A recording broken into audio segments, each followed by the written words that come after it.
President-elect Trump's announced goal of mass deportation of undocumented immigrants from communities across the country. 13 million undocumented immigrants live in our country. Most have been here for a long period of time. They are healthcare workers, teachers, farm workers, small business owners. They pay taxes, nearly $50 billion a year. They did in 2022. And many, like one of our witnesses today, grew up alongside our children and grandchildren with the same dreams of a first job, a driver's license, and college acceptance. Let's get down to the bottom line. I hope we can all agree that any undocumented immigrant found guilty of a serious crime should not be allowed to stay here, or if we have knowledge, they should not be allowed to come into this country, period. Ms. Morin, I read your testimony this morning, touched my heart. Your loss of your daughter, I know you'll talk about at some length. That is a tragedy which we all lament and look on with sadness. And we don't want to allow that kind of individual who damaged your family so terribly in this country in the first place, period. In his first term, President Trump deported dreamers who came to the U.S. as children. He deported veterans who had served our nation. He deported essential workers who care for our families, build our homes, and make sure we have food on the table in the morning. It was an undocumented worker who was watching your grandchild this morning at the daycare center. Undocumented worker who walked carefully with your mother back to her room after breakfast so she didn't fall down. It was an undocumented worker with that leaf blower in your front yard over the weekend. Now, President-elect Trump has pledged that on the first day of his new administration, he will declare a national emergency and use our military as part of a mass deportation plan. I've made a living out of politics, as have my colleagues at the table here. During the course of the campaign, you can make promises. Sometimes they come true and sometimes they don't. The notion of Mexico building a wall on our southern border was repeated over and over again. It didn't happen. There was an extension of the wall on our border, but Mexico didn't pay for it. Things change when you go from high-flying campaign rhetoric to ground. Think about for a moment using our military for a mass deportation plan. I'm sure it would have a damaging impact on the morale of the troops, rounding up people in their own communities at a time when we're already facing the most serious recruitment challenge in years. Listen to the words of Stephen Miller, who now has been promoted to a higher level position, Deputy Chief of Staff for Policy for incoming President Trump. Here's what Stephen Miller said. In terms of personnel, you go to the red state governors and you say, give us your National Guard.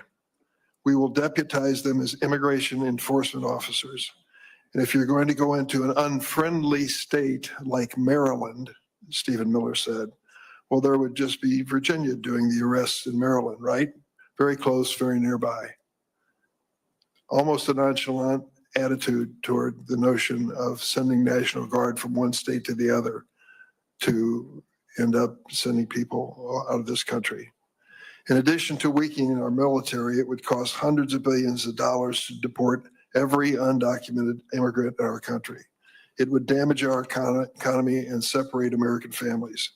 Instead, we should focus on deporting those who are truly a danger to America, and we should give the rest a chance to earn legal status. They would have to register with the government, certainly pay their taxes, and submit to serious background checks. Most Americans, nearly 2 out of 3, agree we should give lawful status to undocumented immigrants who don't pose a threat to our country. That's what we did in 2013. A bipartisan group of 8 senators, including myself and Ranking Member Graham, drafted a bill to reform our immigration laws and secure our border. 2013 it was. That bill passed the Senate 68-32. Unfortunately, it wasn't taken up by the House of Representatives and the Republican majority. The notion behind that was that everyone would be under requirement to come forward and identify themselves to the government. all the undocumented people in this country.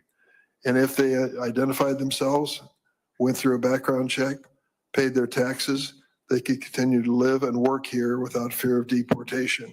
In fact, in our bill, over a long period of time, and a really long period of time, they could be on a path to legality and citizenship.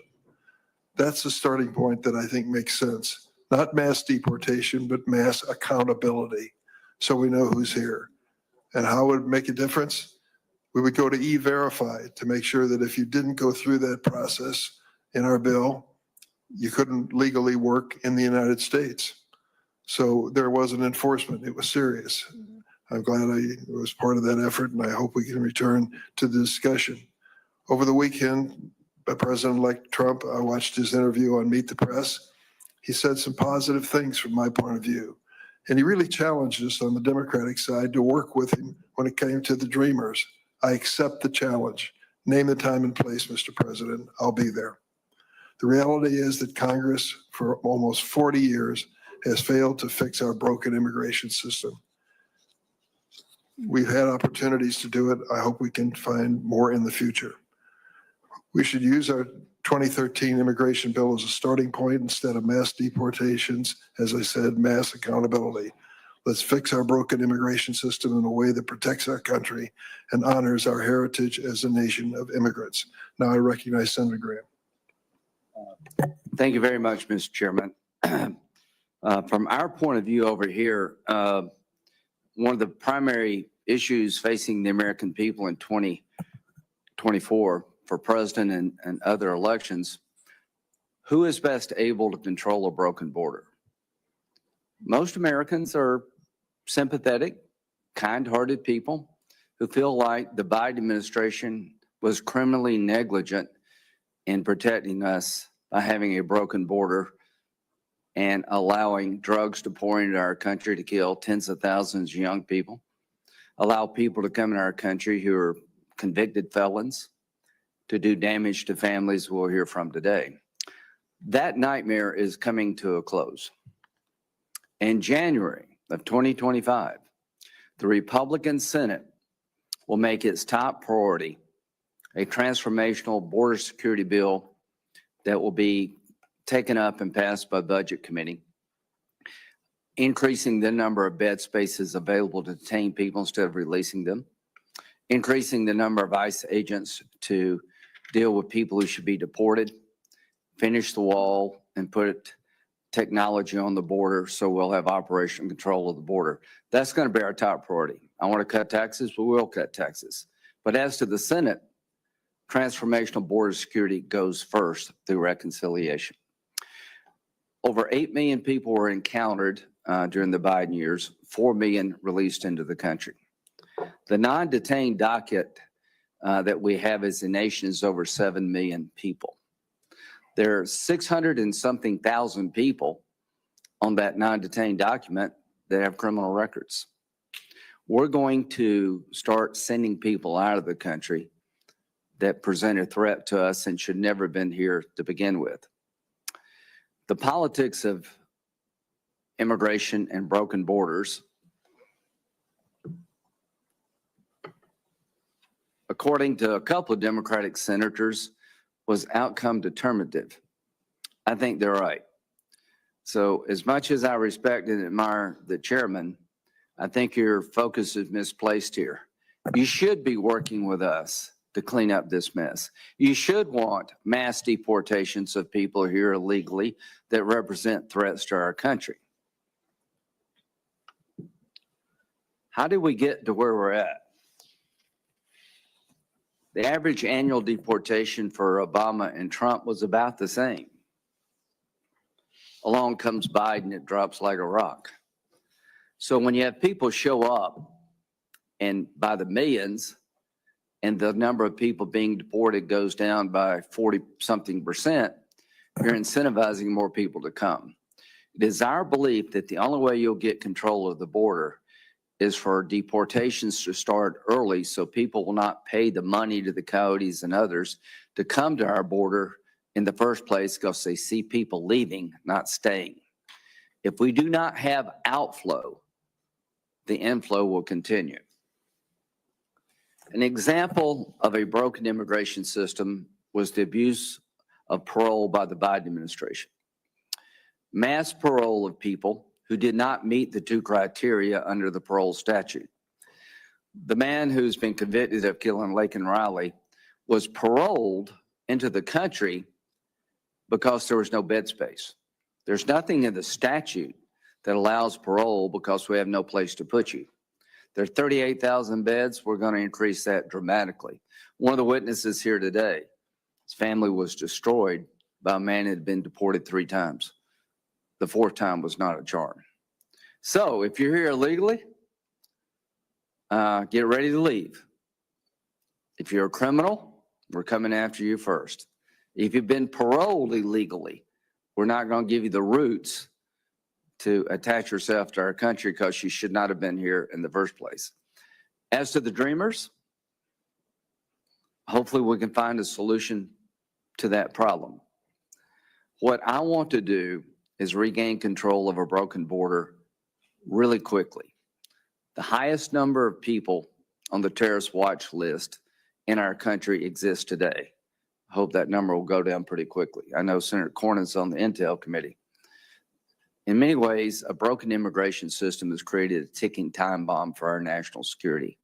So yes, the Republican Party will pass as its top priority border security, more bed spaces so you don't have to release people that shouldn't be released, and more ICE agents to deport people who represent a threat to our country and shouldn't be here to begin with. We're going to do that. And to my Democratic friends, I think if you resist rational deportation policy, you do so at your own peril. 86% of the people deported under the Trump first term were involved with criminal convictions or pending criminal matters. I have never seen such a mess. It's time to clean that mess up. So come January, help is on the way. Thank you, Senator Graham. We have an immigration subcommittee, and chairing that committee is Senator Padilla and ranking member is Senator Cornyn. They each asked for a chance to make an opening statement. I recognize Senator Padilla. So, thank you, Mr. Chairman, and the Senator Graham. I want to thank each and every one of the witnesses that are here today for obviously a timely and important discussion, but taking place during an uncertain and unnerving time for many in our nation's history. I'm going to deviate for a second from my prepared remarks just to acknowledge what Senator Graham has begun to lay out.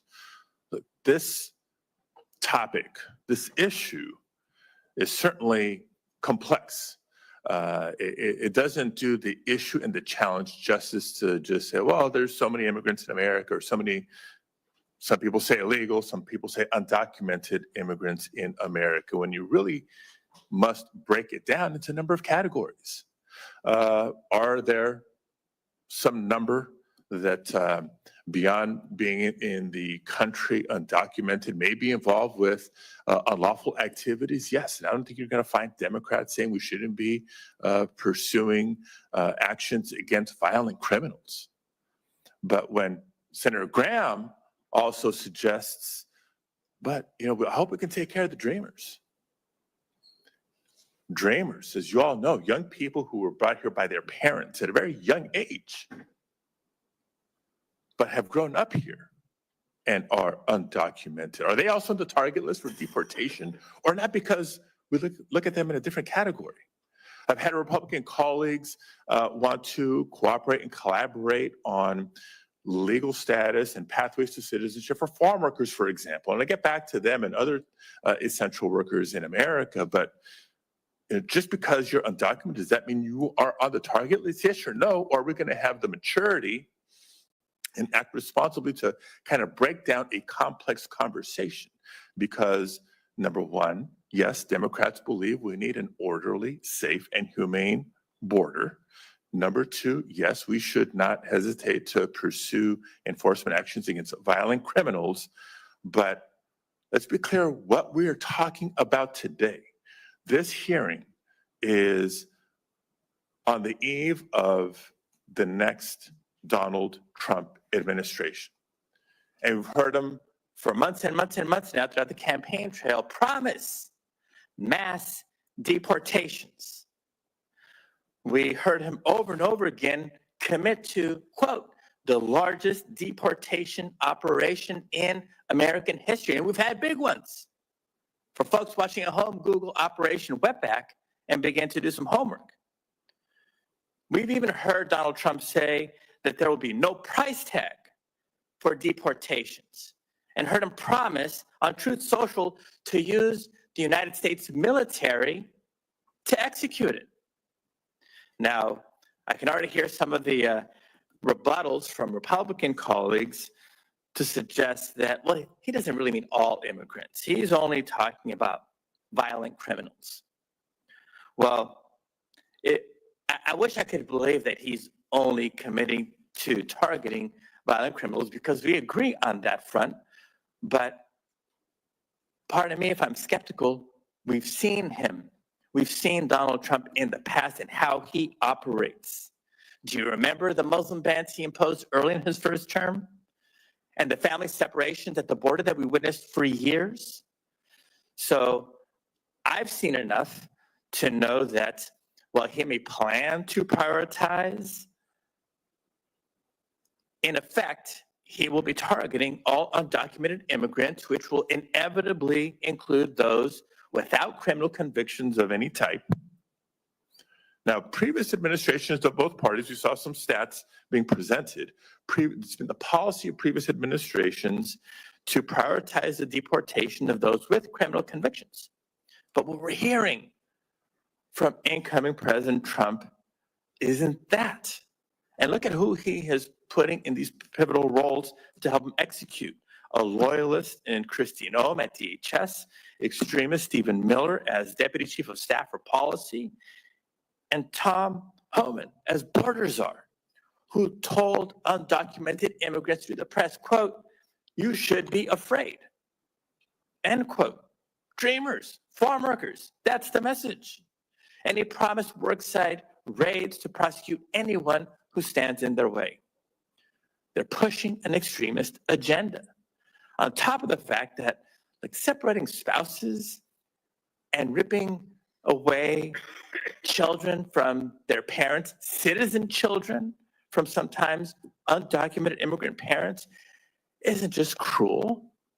It's not just morally wrong. Here's another very important reason why Americans should be concerned. For anybody whose vote this last November was motivated by high prices of food, of housing, of anything else, understand that the mass deportation Donald Trump is describing will be disastrous to our economy.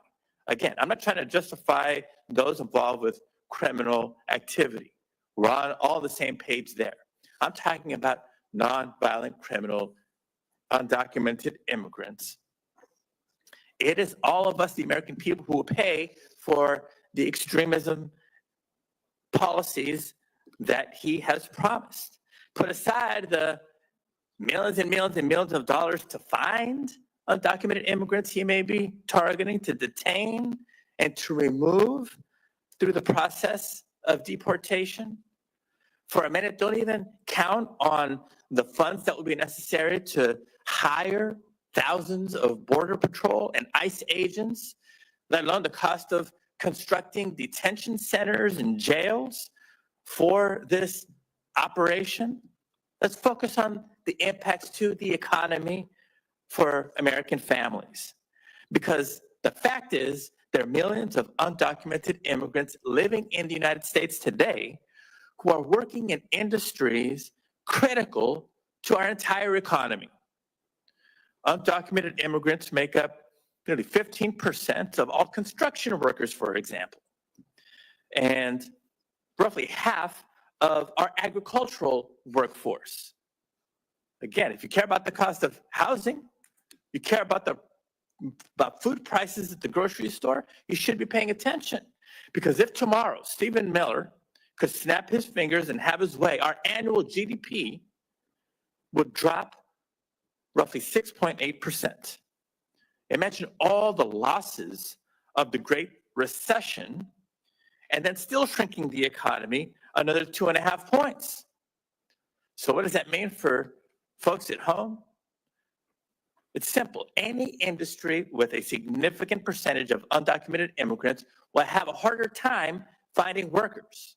And we've all been hearing from employers and business leaders for years now about their struggle already to find sufficient workforce. Stores will have a harder time keeping the shelf stocked. And yes, prices will rise and rise and rise. So hello, America. Get ready for a more expensive food bill when you're preparing next year's Thanksgiving dinner or next year's Christmas dinner.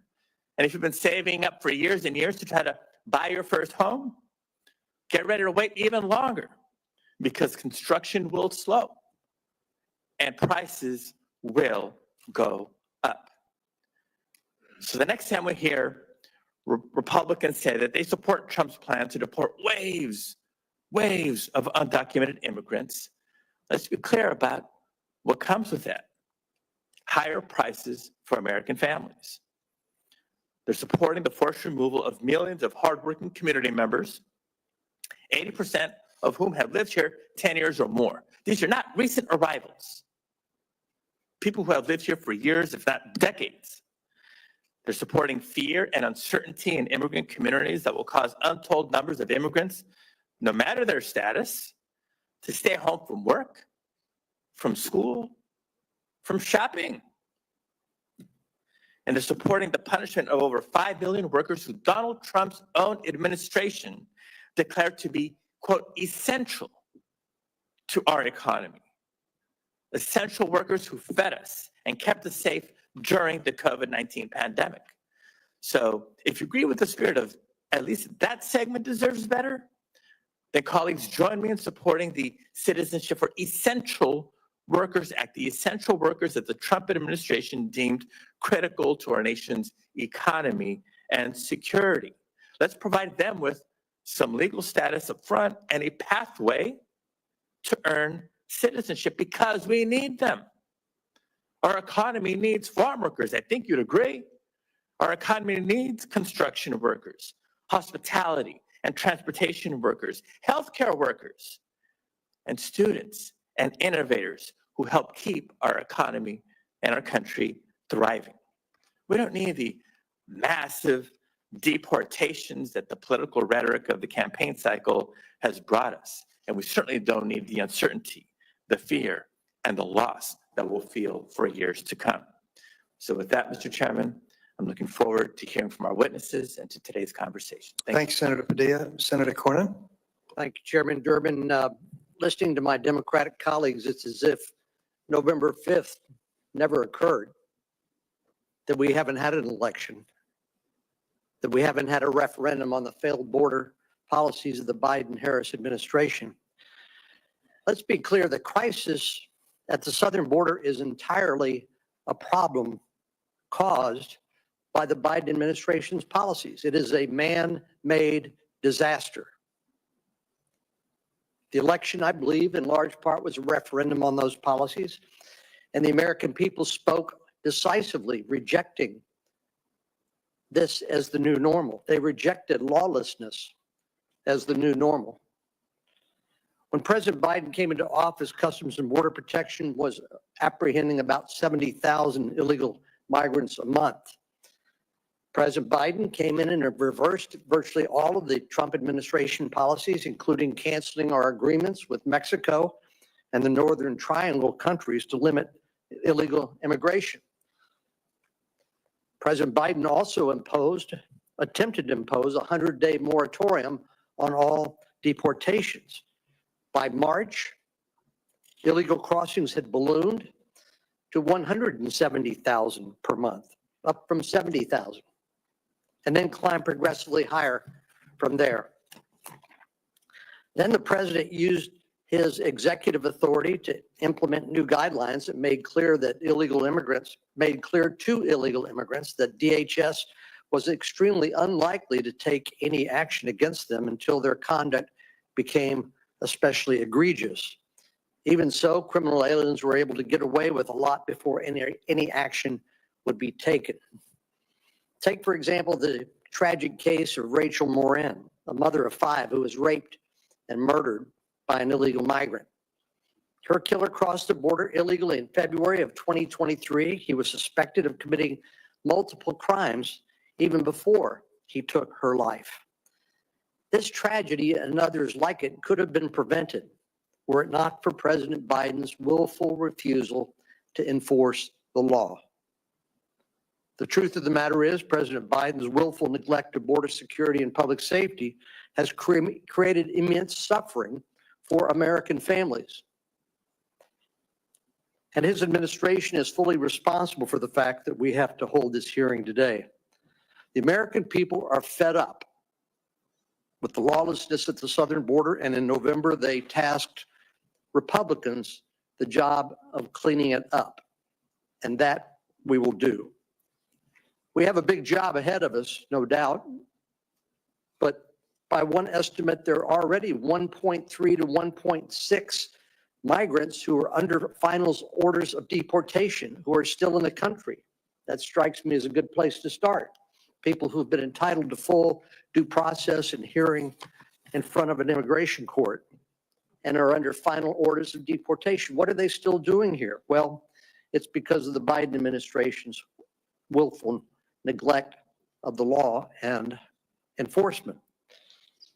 By my calculations, the Biden administration has released at least 3.6 million illegal migrants over the southern border. And during the same 4 years, Border Patrol recorded an additional 1.7 million gotaways. Those are people willfully evading law enforcement. As of 2022, more than 1 million illegal immigrants have received final orders of removal, but were still present in the United States, and that has now ballooned to about 1.3 million plus. As of July 21st, 2024, ICE, Immigration and Customs Enforcement, had more than 660,000 criminal aliens on its national docket. I look forward to doing what the American people voted for on November 5th, which is to restore the law and enforcement of the law as the new normal in America, unlike the last 4 years. And it's going to require us to do a lot of work to clean up the mess left by the previous administration's policies. We have to make it absolutely clear to prospective illegal immigrants that we will enforce our immigration laws. We will not accept illegal border crossings as the new normal. What we will accept is lawful, orderly, humane immigration policies. We are the most generous country in the world when it comes to naturalizing people coming to our country, roughly 1 million people a year. That's the right way to do it, not the way the Biden administration had it done. We will follow through on the orders of removal by immigration courts. And again, we will not accept lawlessness and criminality in the United States as the new normal. Thank you, Mr. Chairman. Thanks, Senator Cornyn. Today we welcome 5 witnesses. I'll introduce the 3 majority witnesses and then turn to Ranking Member Graham to introduce the 2 minority witnesses. Our first witness is Foday Turay.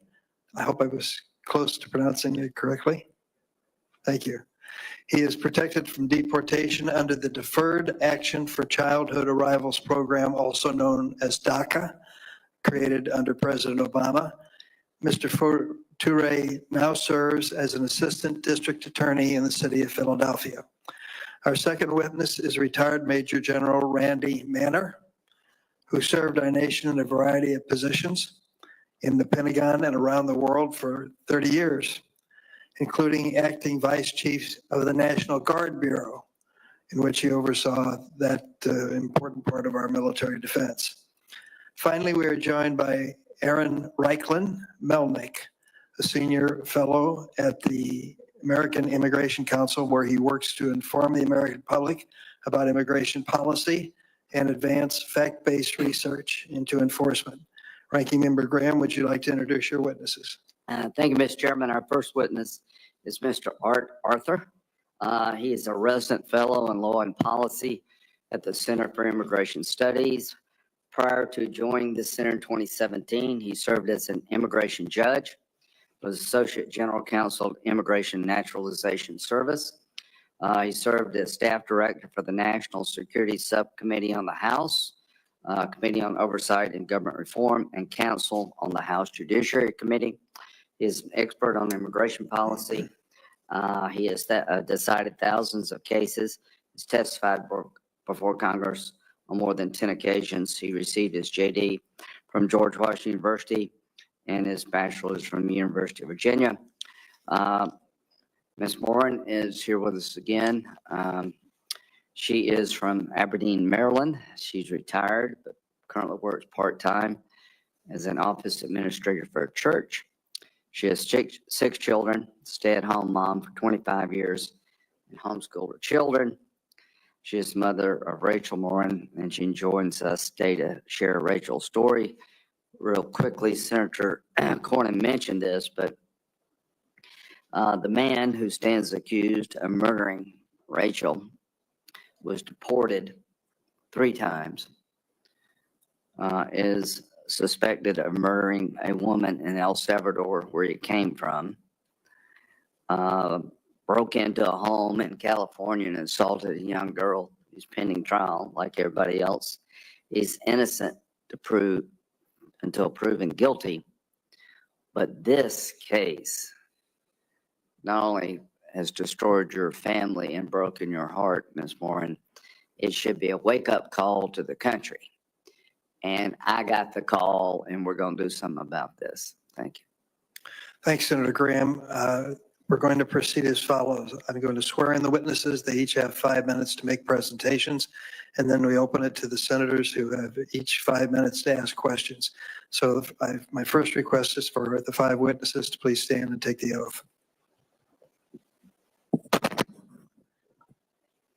Do you affirm the testimony you're about to give before this committee will be the truth, the whole truth, and nothing but the truth, so help you God? Record reflect that the 5 witnesses answered in the affirmative.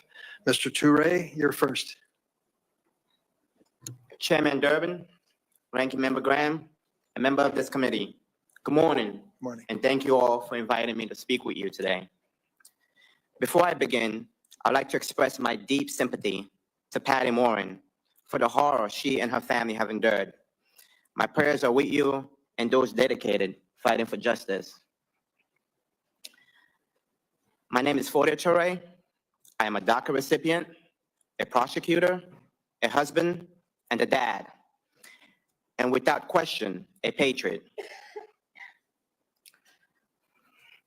My love for this country stems from my elementary school days, when I recited the Pledge of Allegiance with all my classmates each morning. My family came to the United States in search of freedom and safety. I was born in Sierra Leone at a time of great civil unrest. When I was 4 years old, my father was killed, and my mother and grandmother and I fled to Guinea, a neighboring country.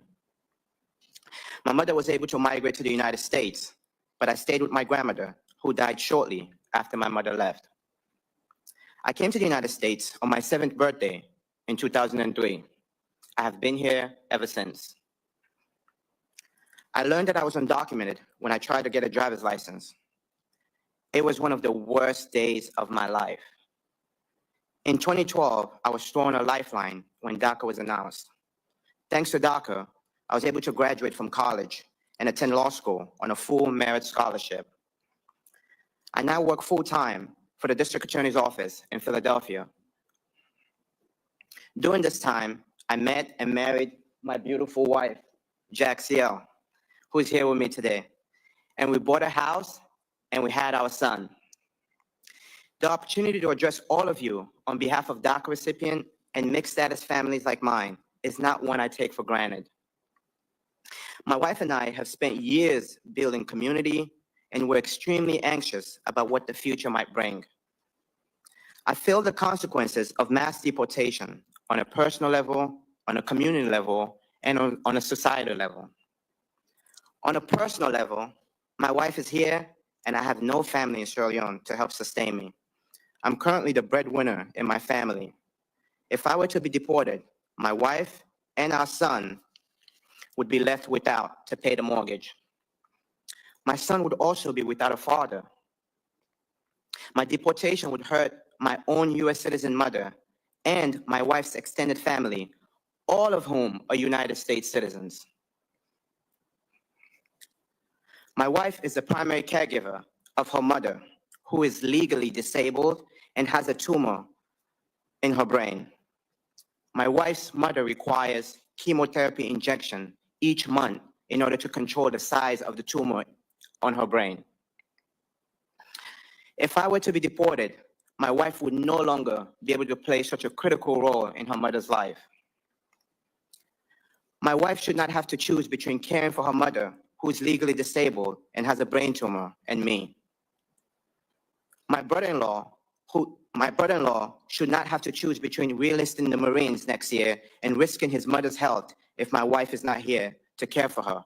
My brother-in-law has been serving in the United States Marines since he graduated high school. On a community level, my taxes help fund my community's road, school, and overall well-being. If I were to be ripped from my community, the taxes I pay would go with me. My wife and I are also devoted Christians with strong ties to our church. Finally, the people of Philadelphia would be hurt if I were to disappear. Victims of crimes whose cases I prosecute will lose an ally in their fight for justice. On a society level, mass deportation would be devastating. As a prosecutor, I know how delicate the ties between law enforcement and immigrants can be. If immigrants are afraid to cooperate with the police or prosecutors like myself because they're afraid of deportation, we all suffer. When you have ICE agents patrolling courthouses and police stations, you create a category of people who are less willing to report crimes and less willing to cooperate with law enforcement in solving crimes. Mass deportation hurts all of us, our family, our community, and our society. We owe it to ourselves and to our country to reject mass deportation and look for a solution for dreamers whose lives have become deeply rooted in the country and strengthen our borders. DACA recipient and long-term undocumented individuals in mixed status families have become pillars in their homes. Removing them would place hardship on U.S. citizens like my mother-in-law, U.S. citizens like my wife, who depends on our contribution in the house. This will cause an incentive for those U.S. citizens to turn to social welfare programs due to one less income in the home. After more than 2 decades here, I can absolutely state that this is my home. I am part of the fabric of my community, and they're part of me. The federal government may not have fully recognized this truth yet, but I long for the day when they do. Until that day comes, I'll continue to contribute everything to my house, to my mother-in-law, to my son, to my wife, and to my entire family. Thank you all so much for your time and attention to this critical issue. Thank you, Mr. Turay. Mr. Arthur. Chairman Durbin, Ranking Member Graham, and members of the committee, thank you for inviting me today. My name is Andrew Arthur, and I'm the resident fellow in law and policy at the Center for Immigration Studies, nonpartisan think tank here in Washington. Respectfully and humbly, I believe that today's hearing, which focuses on the immigration enforcement policies of the incoming Trump administration, is premature because as of yet, the incoming administration has not announced its policies. Given that, however, the committee should assume 2 things. First, that the policies the new administration will implement will comport with law. And second, that those policies will implement enforcement mandates Congress has set forth in the Immigration and Nationality Act. As the Supreme Court has made clear, the principle that Congress is entrusted exclusively with the formulation of policies relating to the entry of aliens and their right to remain here, quote, has become about as firmly embedded in the legislative and judicial tissues of our body politic as any aspect of our government, close quote. Right now, the U.S. immigration system is at a breaking point. The number of cases pending before the immigration courts has nearly tripled in the past 5 fiscal years. And that's after 700,000 cases involving putatively removable aliens were terminated, dismissed, or closed. A record 10.8 million plus inadmissible applicants for admission have been encountered nationwide since FY 2021. And between releases and gotaways, nearly 8 million inadmissible aliens have entered our country over the past 4 years. The sad state of our immigration system is directly attributable to policy decisions that have been made at the local, state, and most critically federal level, not by Congress that has plenary power under our constitutional order over immigration, but by an executive branch that has usurped Congress's authority. That has needlessly rendered the American people vulnerable to predation by criminals and aliens who pose a national security risk. And as the chairman of the Federal Reserve has admitted, it has dampened wages for American workers, both citizens and lawful immigrants, and impacted the unemployment rate. Most critically, however, it has ruined the faith of the American people and the credibility of our immigration system. As Barbara Jordan, civil rights icon, former member of Congress, and at the time chairman of the U.S. Commission on Immigration Reform, told Congress in 1995, quote, "Credibility in immigration policy can be summed up in one sentence. Those who should get in, those who should be kept out are kept out, and those who should not be here will be required to leave," close quote.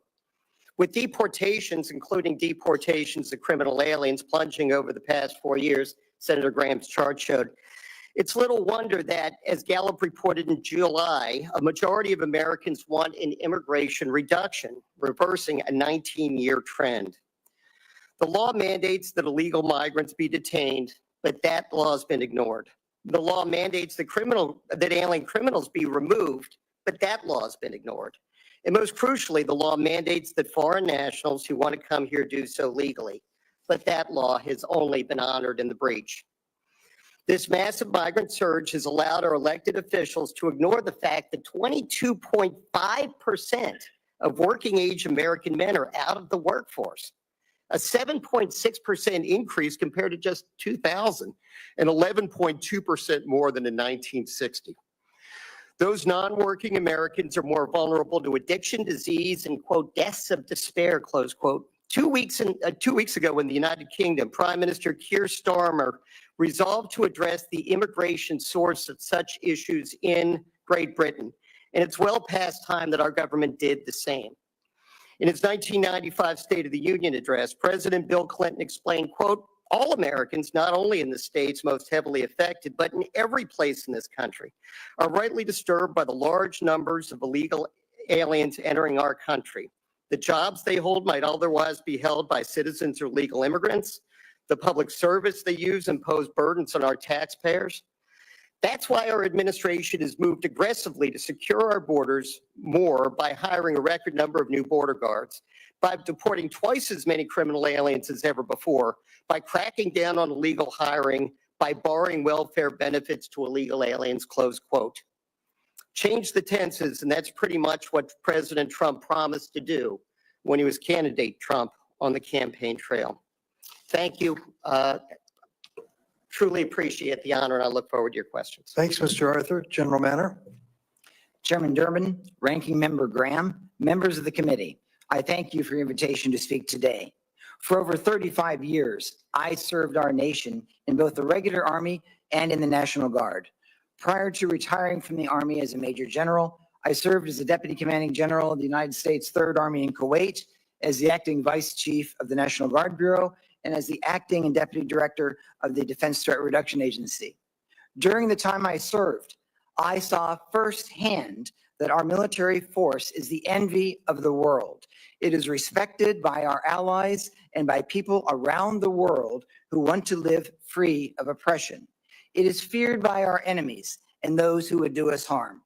Our military members come from every possible background, representing every state, every race, ethnic group, and religion.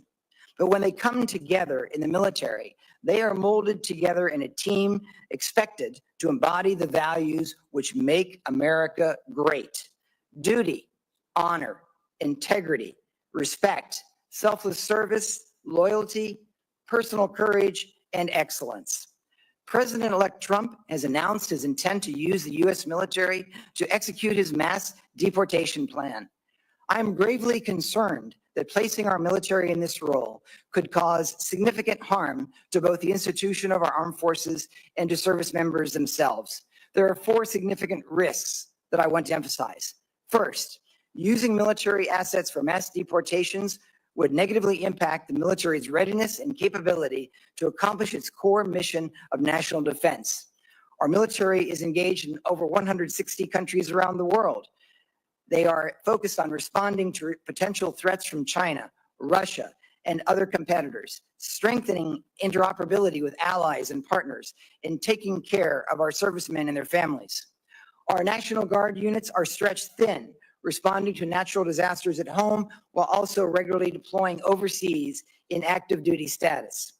Additional training or deployments to support deportation operations would absolutely harm operational readiness and reduce the military's ability to counter adversaries or respond to crises in combat. My second concern is that the military is simply not trained to do this mission. Immigration enforcement is the responsibility of federal law enforcement agencies like ICE and CBP. These agencies' personnel regularly interact with migrants and U.S. citizens. They are extensively trained in the appropriate application of immigration law, the protection of civil rights and civil liberties, and care of migrants in custody. The U.S. military is the best trained in the world for its war-fighting mission, but it is neither trained or equipped for immigration enforcement. Most active duty armed forces receive no training for domestic law enforcement situations. A small number of National Guard units receive a mere 4 to 8 hours of civil disturbance training per year. This lack of training and experience greatly increases the risk of significant and potentially deadly mistakes in a charged operational environment. My third concern is the effect on recruiting, retention, and morale. The military is already facing its most challenging recruitment environment in 50 years. Involvement of the military in a politically charged domestic deportation efforts would only add to those challenges. It would separate service members from their families, their jobs, and their communities for extended periods of time in order to engage in a highly controversial mission for which service members would feel ill-equipped and trained. That's a recipe for disillusionment and a poor advertisement for potential recruits. Finally, involving the military in a politically charged domestic issue like mass deportation would erode public trust in the military. Americans trust our military because it protects all of us, regardless of our politics, from the possibility of foreign aggression. When the military is tasked with carrying out domestic policies that may be controversial to some, it undermines the foundation of that trust. That, in turn, will increase risk in morale, recruitment, retention, and readiness. And all of these impacts carry serious consequences for our national security. Gentlemen, for these reasons, and ladies, for these reasons, I strongly encourage any future presidential administration to keep immigration enforcement and our military separate. Thank you, and I look forward to our questions. Thanks, General Manner. Ms. Morin? Chairman, ranking members, senators, thank you for this opportunity to come speak to you. I really appreciate it. As you can tell from my introduction, I'm not a politician. I'm a mother. I raised 6 children. I have 25 grandchildren. I have 4 great-grandchildren. The day that we got the phone call that my daughter had been murdered, I'm sure you've heard this before, but I was in Kentucky. We had a grandbaby that had passed away. And when I got the phone call, the detectives said, Mrs. Morin, we found your daughter's body. At the time, all I knew was that my daughter was dead. When I went to meet with the detective and we had come back from Kentucky, I was told that she was beaten so badly that her body was blanketed in bruises, that she was strangled, that she was raped, and that she was stuffed into a drain pipe.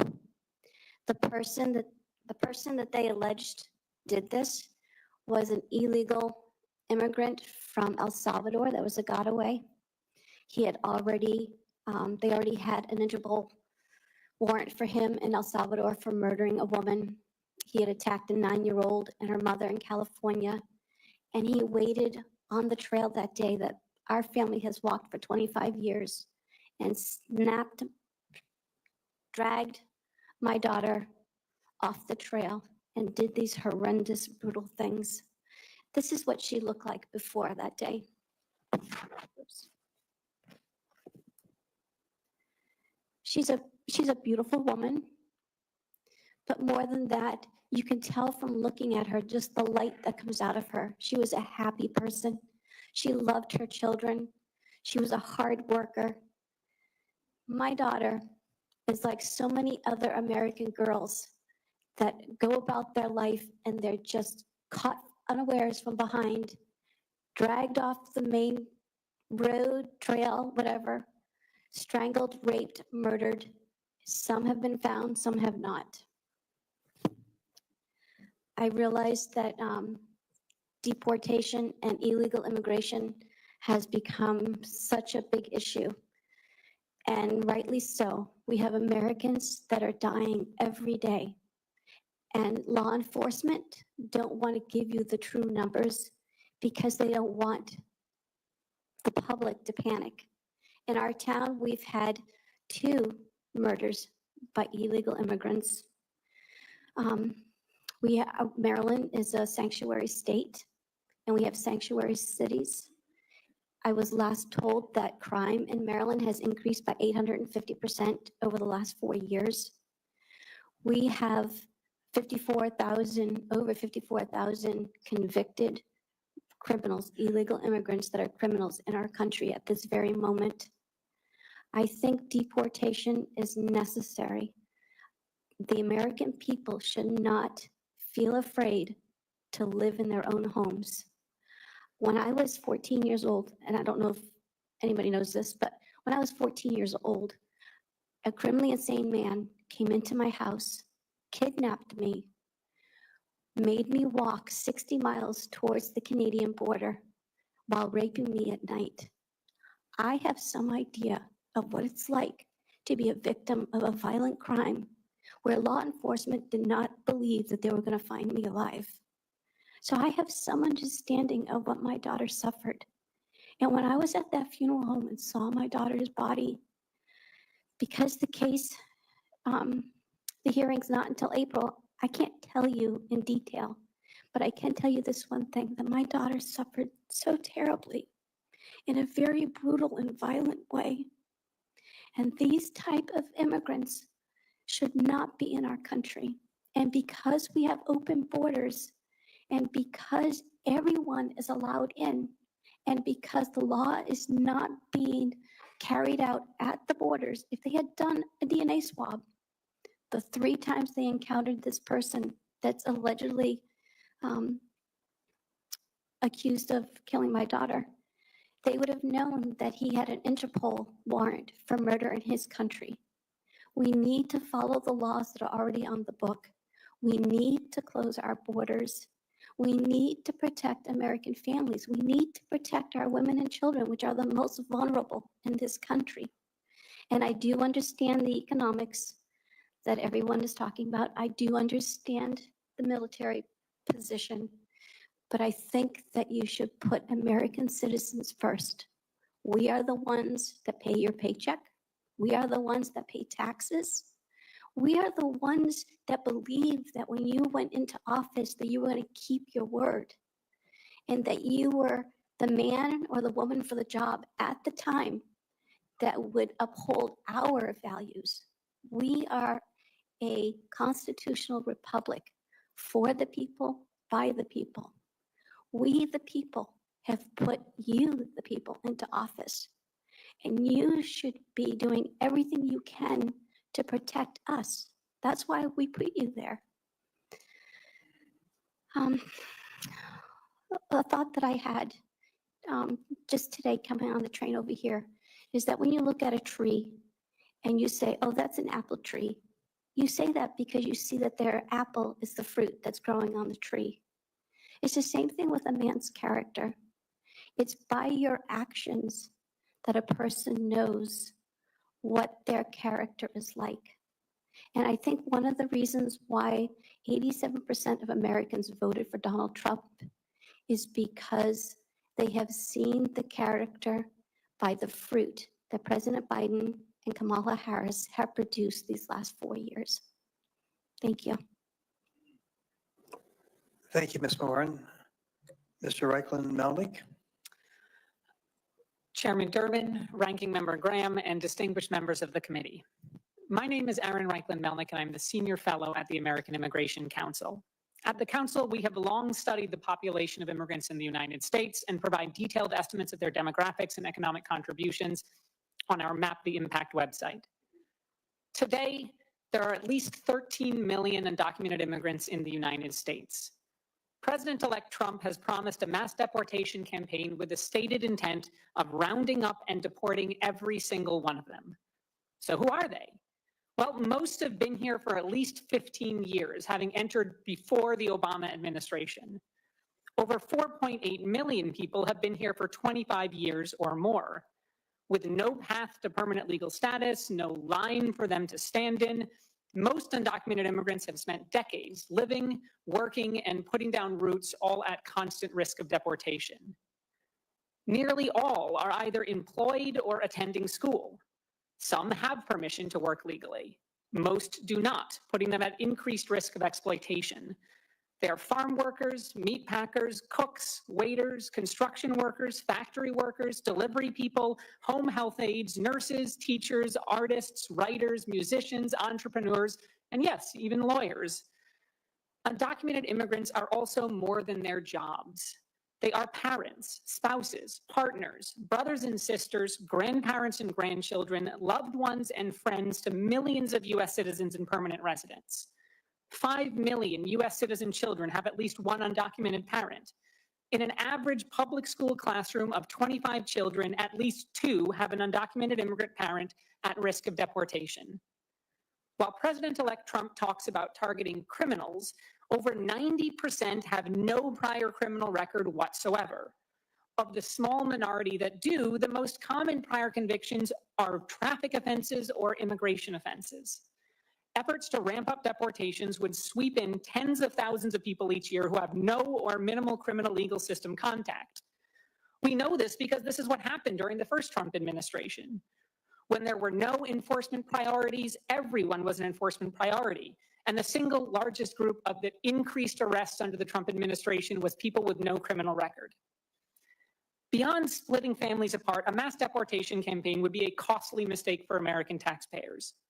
When we account for the enormous capital investment, infrastructure, and hiring necessary to arrest, detain, process, and remove 1 million people per year, we estimate that mass deportations would cost $968 billion in total, enough to instead construct 2.9 million new homes or fund Head Start for 79 years. Mass deportations would also cause economic chaos. As millions are expelled, the U.S. population and labor force would shrink. So too would the economy. Prices would rise in sectors with significant undocumented workforces. Building, maintaining, and repairing houses would become more expensive, as would groceries, restaurants, travel, and childcare. Every American would feel the pinch of inflation. Overall, we estimate that a mass deportation campaign would lead to a loss in total GDP of 4.2 to 6.8%, at minimum as much as the Great Recession. And just like then, many Americans would lose their jobs. Even an attempt to deport millions of people will have repercussions. After all, undocumented immigrants are not just producers, they're also consumers. Collectively, they hold over $250 billion in annual purchasing power. If millions are deported or otherwise forced to leave, American businesses will close not just from a lack of workers, but also from a lack of customers. A large-scale mass deportation campaign will also increase exploitation while it is carried out. Unscrupulous employers will dangle deportation over any of their workers who dare to push back, and will have the full force of the U.S. government to support their threats. But mass deportation is not the only option. Congress could instead create a new path to permanent legal status, allowing many people already living here to file an application, go through a background check, pay a fee, and get their papers in order. When the council studied the impact of Reagan's 1986 amnesty, we concluded that legalization would be the cheapest federal workforce development and anti-poverty program for children in history. It would also raise overall wages, create new jobs, increase tax revenues, and create a level playing field and fair competition for U.S. workers. The president-elect's mass deportation plans would crash the American economy, break up families, and take a hammer to the foundations of our society by deporting nearly 4% of the entire U.S. population. But Congress has a choice. Instead of going down that path, we can instead crack down on exploitation, strengthen millions of families, and build American prosperity by providing undocumented immigrants a way to fix their papers. The choice is clear. Thank you, and I look forward to your questions. Thank you very much. Each of us now has 5 minutes of questions, and I'm going to start mine with Mr. Turay. Mr. Turay, are you undocumented? Pardon me, say it again. Yes, Senator. And why are you undocumented? I came here from a civil unrest. I had no choice. My life was in danger. My mom told me the story when I was trying to get my driver's license. How old were you when you came? I came here when I was 7 years old. What do you do today? I'm a prosecutor. I represent victims of crimes and go after heinous people that have committed crimes against the Morin's family. You've talked about Ms. Morin's situation a minute or so earlier, but the perpetrator of the crime against her daughter Rachel would be the type of person that you would prosecute? Yes, Senator. I think there is a fundamental difference we're being asked to acknowledge here. Is there a difference between Mr. Turay and the animal who attacked Ms. Morin's daughter? Of course there is. This man for a living is prosecuting criminals. This other individual is a clear criminal with a record. When we say massive deportation, should we consider them the same because they're both undocumented? Let me ask you this, Mr. Reichlin-Melnick. Most Americans, when you talk about the cost to the government in billions of dollars for this deportation, are going to say what most of us would fundamentally say, keep me safe. I don't care what the hell it costs. So is it realistic, if we're talking about a massive deportation, for us to be looking at federal budgets for financing? I think it's important for people to understand that ICE already goes after people with criminal records all the time. And in fact, that has been the priority of the previous 2 to 3 or more presidential administrations, and is what Congress says. So the overwhelming majority of people who would be the targets of a mass deportation campaign do not have criminal records. They are people who have been living otherwise law-abiding lives in this country, living, working, and in many cases paying taxes. So you estimate, at least in one publication here, that the cost of massive deportation would be $316 billion? At a minimum. In fact, if you look at it over the course of an 11-year operation, it could be as much as $1 trillion. And that's for conducting sufficient arrests, detaining immigrants in mass, legal processing, and removal for those 4 categories. That's right. And we're looking at hundreds of billions of dollars to carry out a deportation of 4% of the U.S. population. So if you want to do a massive deportation to get Mr. Turay out of this country, you're talking about a massive amount of money that has to be spent. Enormous sums. And we hear from General Manner the impact it could have on our National Guard and military if they are given this responsibility. Have you taken that into consideration? We weren't even able to account for the costs of the military, so you should consider our estimates to be conservative. The actual costs would likely be significantly higher because there are so many factors that we couldn't even attempt to estimate. You're right. To carry out over 13 million arrests in a short period of time would require somewhere between 220,000 and 409,000 new government employees and law enforcement officers. Nearly impossible given current hiring challenges across law enforcement agencies. Could you explain that? Well, right now, ICE only has about 8,500 officers in the entire agency, and less than 1,000 are assigned to fugitive operations, whose job it is to go out into the community and arrest people. But because the overwhelming majority of undocumented immigrants have no interaction with the criminal justice system, they have no criminal offenses, that means that to arrest them would require going out into the community, finding them and rounding them up. And in order to do that would require an enormous investment in personnel far beyond any law enforcement operation ever conducted in the United States history. So if we are determined to remove Mr. Turay, the prosecutor from Philadelphia, from America, and send him back to Sierra Leone or someplace like that, you're talking about massive amounts of money.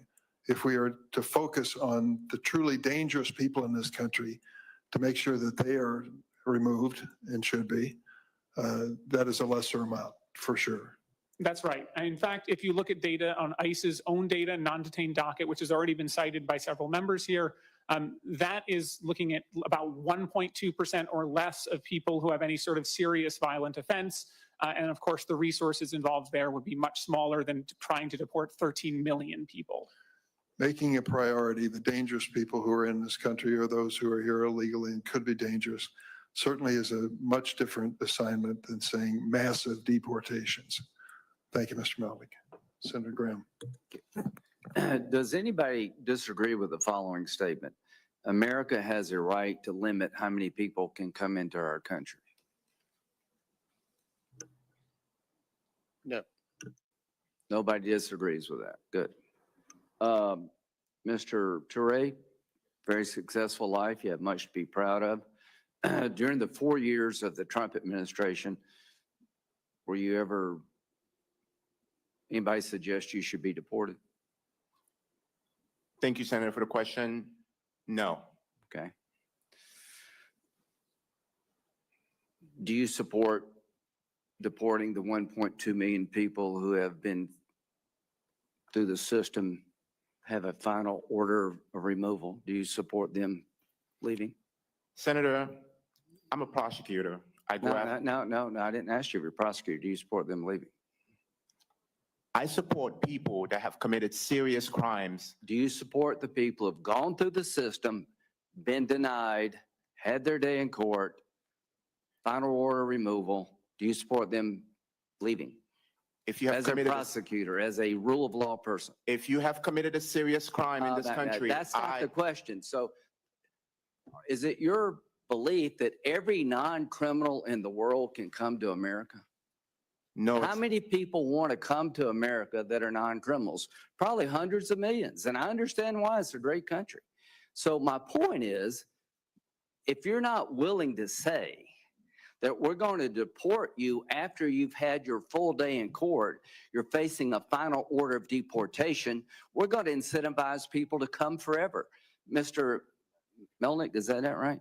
How many people did Ronald Reagan provide amnesty to? Estimates are roughly 2.7 to 3 million. How many illegal immigrants are in the country today?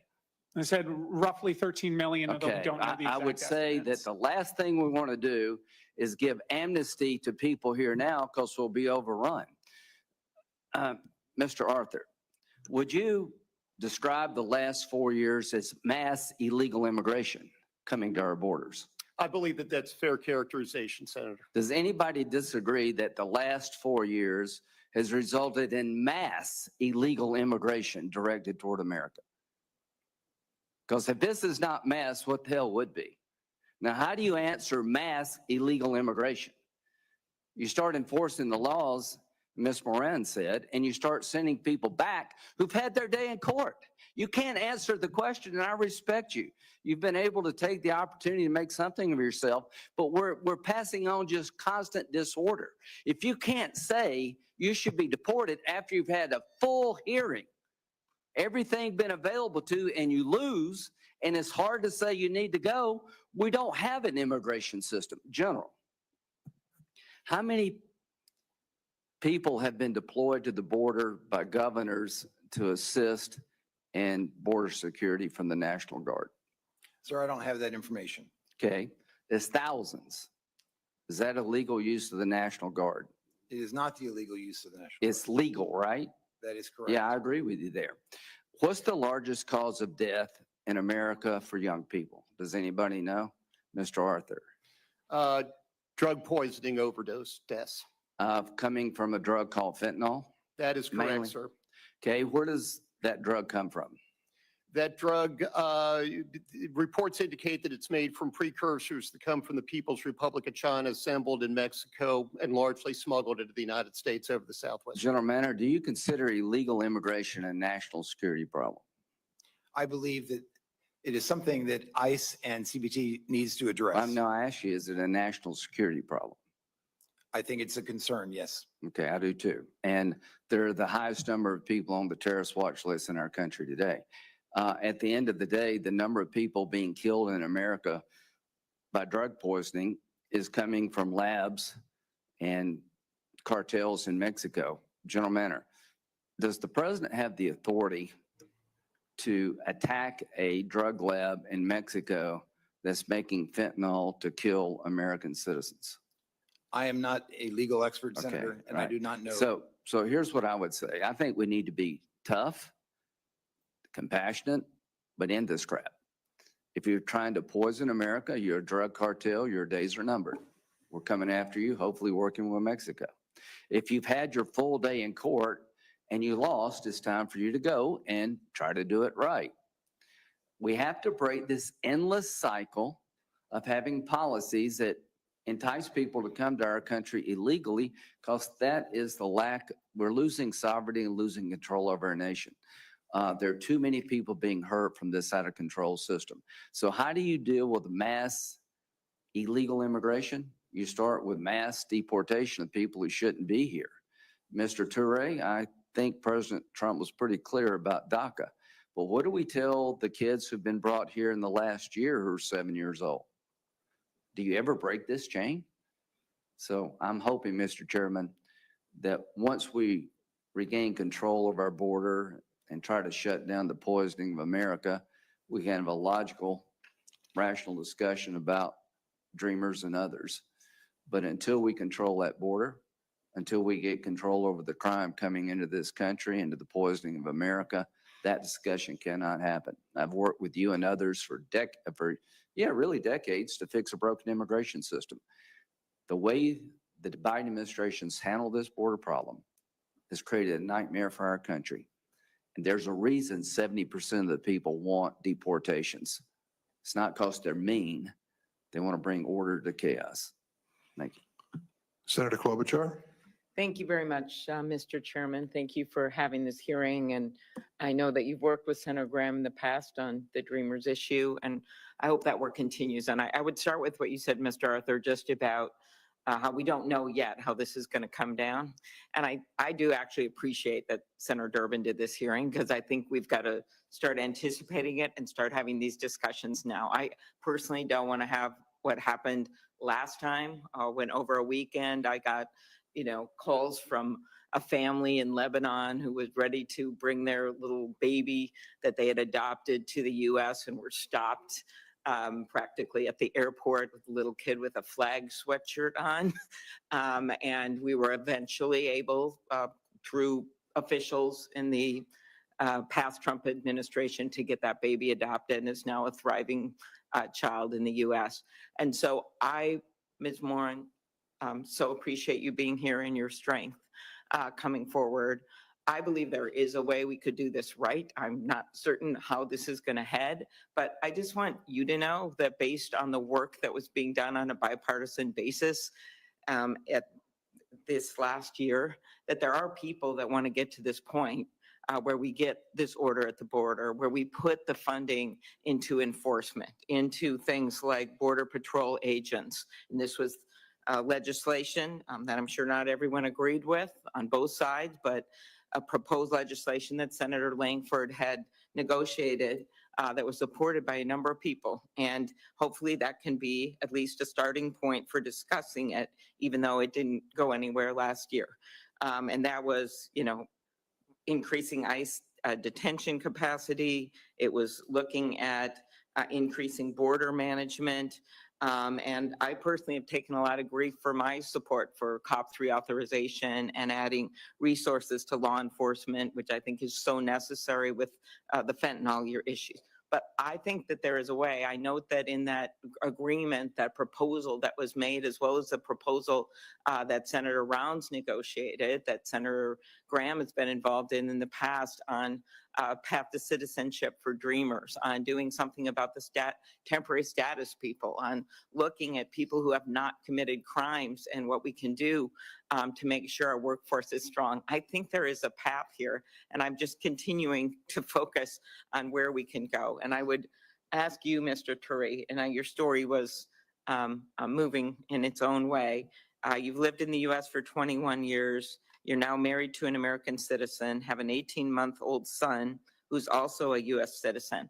And I watched the president-elect's interview on Meet the Press this weekend, and he did talk about working with Democrats on the Dreamer issue, which I appreciated. But at the same time, then he talked about the only way not to break up a family is you keep them together and then you send them all back. I'm not certain he meant that with Dreamers, but what would happen to your family if you were sent back? I mean, my family will face serious consequences. As I noted in my testimony, my wife is a U.S. citizen. Our entire family are U.S. citizens. Not only would this impact me on a personal level, but it would impact the U.S. citizens that have built their lives around me. U.S. citizens like my mother-in-law, who is legally disabled and has a brain tumor that requires her to take chemo in the United States.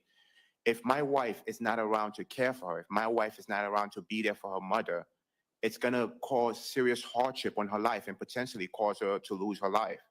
And also, my brother-in-law has been serving in the Marines since he graduated from high school. He wants to re-enlist in the Marines next year. However, he has to choose between the love for his country or the love for his mom and come back home and take care of his mom. So not only is this impacting me on a personal level, it's impacting the people around us that have built their life around me. I've been in this country for so long, and to think that you can just remove an individual who United States citizens have built their lives around would not cause hardship on other people around them, it's just disheartening. Okay.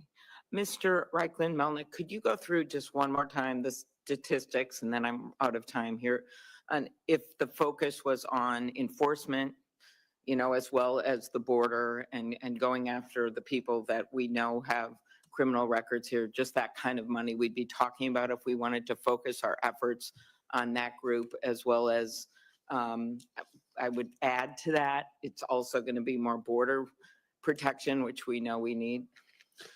Yes, Senator. So we estimate that on average, a single deportation costs the U.S. government in today's money slightly under $24,000. So if we're looking at deporting 13 million people, that adds up to I'm hundreds of actually billions. trying to get us to a solution that might work here. I remember when you were talking to Senator Durbin, and you talked about if you focused on the group that we know have criminal records that are still out there, that kind of cost and what that would be. I have to run the exact numbers for you. I'm happy to get those for you, but it is substantially less expensive than what President Trump has repeatedly said he would do, which is aim to deport every single person here, regardless of whether they have a conviction or not. Okay, but so if we could get that and follow up later, because I think that there'd be some widespread agreement that if we're going to start somewhere, for one thing, we must begin with these most serious offenders that are out there and get the money set aside for that, do more at the border, try to do something positive here with Dreamers and people that are contributing so greatly to our economy, and trying to figure this out. We have tried this several times and had agreements with Democrats and Republicans in the Senate. Not everyone on the left, right, not everyone, but I'm just hoping we can get to a place like that. So thank you very much. Thanks, Senator Klobuchar. Senator Kennedy. Thank you, Mr. Chairman. Mr. Arthur, you are with the Center for Immigration Studies, is that right? That's correct, Senator. And that's a nonpartisan think tank, is it? It is, sir. Okay. The border is an open bleeding wound, isn't it? That's a fair way to characterize what's been going on for the last 4 years. The southern border is chaotic by design, isn't it? Yes, it is. I've been covering the border for 3 decades, and yeah, it's pretty chaotic. Would it be fair to say that the broken southern border is man-made? It would be fair to say that, sir, based on policies that have been implemented. And that man's name is Joe Biden, isn't it? That would be a fair assessment, yes, Senator. Under President Biden, if you wait in line for legal immigration, you're a chump, aren't you? When you look at the benefits that have been given to people and the speed at which they've been released into the United States, I would be chagrined if I were waiting. You're for a years. chump, aren't you? Yes, sir. General, Yes, you sir. believe in open borders, don't you? I believe in the rule of law, sir. Right. And it makes you angry that President Trump does not believe in open borders, doesn't it? Senator, I'm not here to discuss immigration policy. I'm here to discuss whether or not we use the military to enforce it. And it makes you angry that most Americans don't believe in open borders, doesn't it? Not in the slightest, sir. Again, I am not here to discuss the immigration policy. Duty, honor, respect, you talked about that Yes, in Senator. your opening statement. On October 14th of this year, you went on CNN. I want to read you what you said, make sure I'm accurate. Here's what you said. President Trump is not like any sane leader. I'm very proud of General Milley for saying that President Trump is a total fascist. To Bob Woodward, if he as chairman of the Joint Chiefs is calling the president a fascist, I'm so proud of him for breaking that barrier.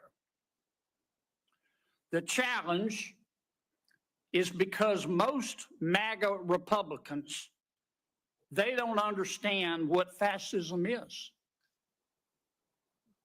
The reality is that they are in fact fascists themselves.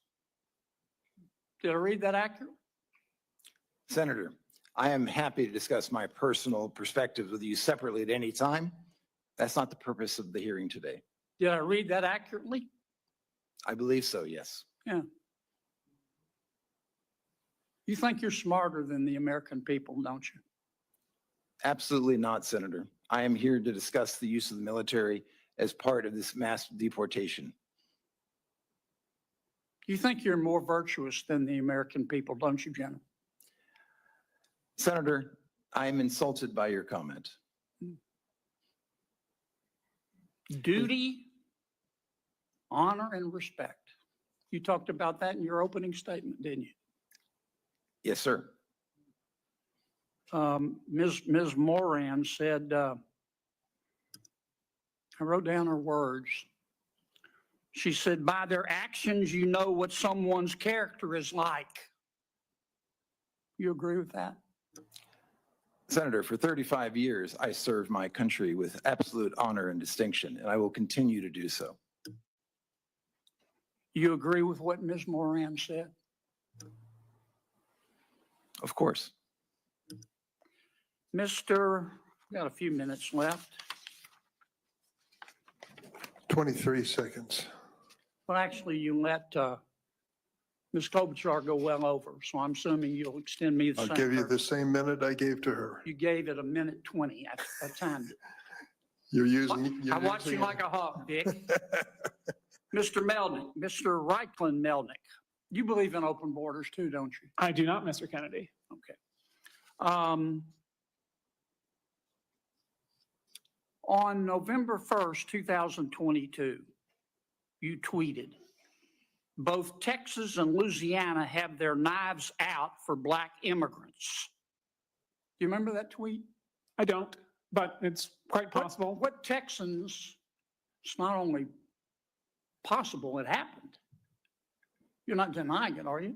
No, I'm saying, referring What to the Texas? context. Who I are you actually talking to? don't know the Who are context. you talking to about who in Texas had their knives out for black immigrants? I'm guessing the context, but my suspicion is Give that me it a has to name. do the Give me a Attorney name. General Ken Paxton and Give the me a Attorney name. General of Give me a Louisiana. name. I just did. You don't have a name, do you? I just said Ken Paxton. You don't have a name, do you? You just said it. didn't you? Just said Ken Paxton. All right, how about Louisiana? You said Louisiana has its knives out for black immigrants. Who in Louisiana were you talking about? Again, I'm not certain. That was 2 years ago, and as I'm sure you know, much has happened in the last 2 years. Well, did you say it? Again, I do not remember the But context. you don't, Senator you said Kennedy. somebody had their knives out from Louisiana for black immigrants, but you don't know who they were? You just said it? I said the Attorney General of Louisiana and Texas, and I believe this referred to specifically lawsuits brought and arguments that were made in court that the arrival of Haitians I'm out and of time, others but I were want to get you inherently on the dangerous, record. which was You not- Thank you very much, Senator. believe Appreciate that the your Attorney questions. General at that time of Louisiana had his knives out for black immigrants. That's your testimony. Given their Thank you, Senator litigation Kennedy. conduct, yes. Senator Hirono. Thank you, Mr. Chairman. We have a broken immigration system. This was acknowledged over a decade ago when I first arrived in the United States Senate. And we actually, in 2013, we had a bipartisan, comprehensive immigration reform bill that addressed the issues of all of the immigrants who are working in various large sectors of our economy, i.e. in the ag sector, where the Chamber of Commerce are concerned about what we're doing with immigration policy, where we dealt with the undocumented immigrants who are working and paying taxes for which they get absolutely, you know, they're paying the Social Security, Medicare, they don't get those benefits at all. So we have a broken immigration system. We actually had the two senators who are sitting here, the chairman and the former chair of the committee, who are part of a comprehensive immigration reform. So I don't know why we cannot come to some sort of an agreement to deal with the massive complex issues that confront us. So that is what I'm calling for. Until we make a commitment to comprehensive immigration reform, pointing fingers at the Biden administration or any other administration is not going to get us for anywhere fast. And in fact, every administration has had border enforcement policies. You may not like the policies. For example, I certainly didn't support the Trump policy of separating thousands of children from their parents without keeping track of who their parents were. All I'm asking for is a rational, reasonable, humane immigration policy. So that was what I thought the comprehensive immigration bill in 2013 was. I didn't agree with all of the provisions, but some of us worked really hard on it. And Senator Graham, as I mentioned, was part of that. So that's what I think we ought to be focusing on. Now, General Manner, I'm glad you're here because we have a president who has said many times that he intends to use the military to do immigration policies, to effect his immigration policies. And General Manner, you said that that is going to have a very negative impact on readiness, for example, because our military, including the National Guard, they are not trained for immigration enforcement. So as the chair currently of the Armed Services Committee's Readiness Subcommittee, I share your concerns. By the way, maybe you can go over again a little bit more. What kind of infrastructure would be needed to enforce immigration deportation on up to 4% of our population? What kind of infrastructure would we need in order to effect that? I have to defer to the other experts on the panel. Okay, well, then that would be Mr. Ragnick-Melnick. Am I Yes. pronouncing your name? Would you like to go into some of that? Senator, in order to carry out that form of operation would require hiring tens of thousands of new law enforcement agents, would require building dozens, if not hundreds of new detention centers, hiring thousands of new judges, all at a cost of hundreds of billions of dollars, potentially up to or more than $1 trillion over the course of more than a decade. Do you support comprehensive immigration reform? I do. Does anybody on this panel not support comprehensive immigration reform that really gets to some of the problem, well, that really addresses the issues that we're facing? Anybody on the panel? Senator, I have to say, comprehensive immigration reform is not a defined term, and as with all Well, you legislation, can the look devil's in the at, detail. excuse me, you can look at the 2013 bill, and that had some of the kinds of, that would be what I would describe as comprehensive. It was not the answer, it's not the be all and end all, but it was pretty comprehensive, wouldn't you say? I was actually on the bench at the time that bill was introduced. I was an immigration judge and not involved in legislation. Well, it was, trust me, when I say that, it was about as comprehensive immigration reform as we have managed to do in over a decade at this point. And that's more, I think, what we need to do. And I don't think there's anybody here who supports something called the open borders, because as I said, every single administration has had border enforcement policy. You may not agree with all of that. I don't think there's anybody sitting here who supports open borders, whatever the heck that means. But we all know that we need to have border control. We need that. But what are we going to do about the 11 million to 13 million undocumented people here who are very much a part of our community and the fabric of many, many communities, not to mention that there are U.S. citizens that are part of their families. And are we going to start busting them up? What's that going to do? So, you know, before we start throwing out all kinds of so-called solutions, I think we need to think about what are we going to do to have a rational, reasonable immigration policy. And that's what I'm calling for. Thank you, Mr. Chairman. Thank you, Senator Rono. Senator Blackburn. Thank you, Mr. Chairman. Thank you to each of you for being here today. Ms. Morin, I am so sorry for your loss. I know that's been a very difficult time for you and your family, and this truly is a season of sorrow for you all, and I recognize that. I find it so interesting. This open border policy that we've seen is not a compassionate policy. I've talked to people that work with human trafficking and sex trafficking, and what is happening to women and children is abhorrent. And we all are fully aware of that. Mr. Chairman, I appreciated your remark that we should deport those that are truly a danger to Americans. I think that's accurate. I don't think there's anyone would disagree with that. We've all seen the uptick in violent crimes, such as Ms. Morin and her family have experienced. And this is the reason I reintroduced my CLEAR Act this year, which would enable local law enforcement, when they apprehend someone who's in the country illegally, to detain them and then call on ICE to deport them. And then the federal government have to repay that local law enforcement agency for what they've spent in that apprehension, that detention. And we should pass this bill today. And that would be a good thing for this committee to be doing this last week. Pull it up, put it on the hotline, and run it. Is there anybody on this panel that disagrees with deporting criminal illegal aliens? Raise your hand if you disagree with that.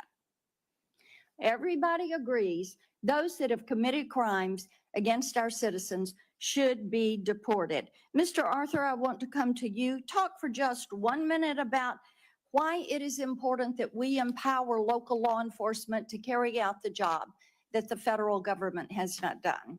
Well, you actually heard Mr. Reichlin-Melnick talk about how few ICE enforcement removal officers there are. There's always going to be a set number of those individuals. When you allow police officers who are involved in their community, who are the first line, actually putting hands on criminals, they're going to be the people who are best able to pull those individuals out of the community. It's important to note, Senator, that when you talk about immigrant crime, Ms. Morin's situation is horrible, and every crime is horrible. so much of that immigrant crime takes place in immigrant communities. Sanctuary jurisdictions do nothing but punish the immigrants that those individuals that live in those communities that those criminals are sent back to. So that's why it's absolutely crucial.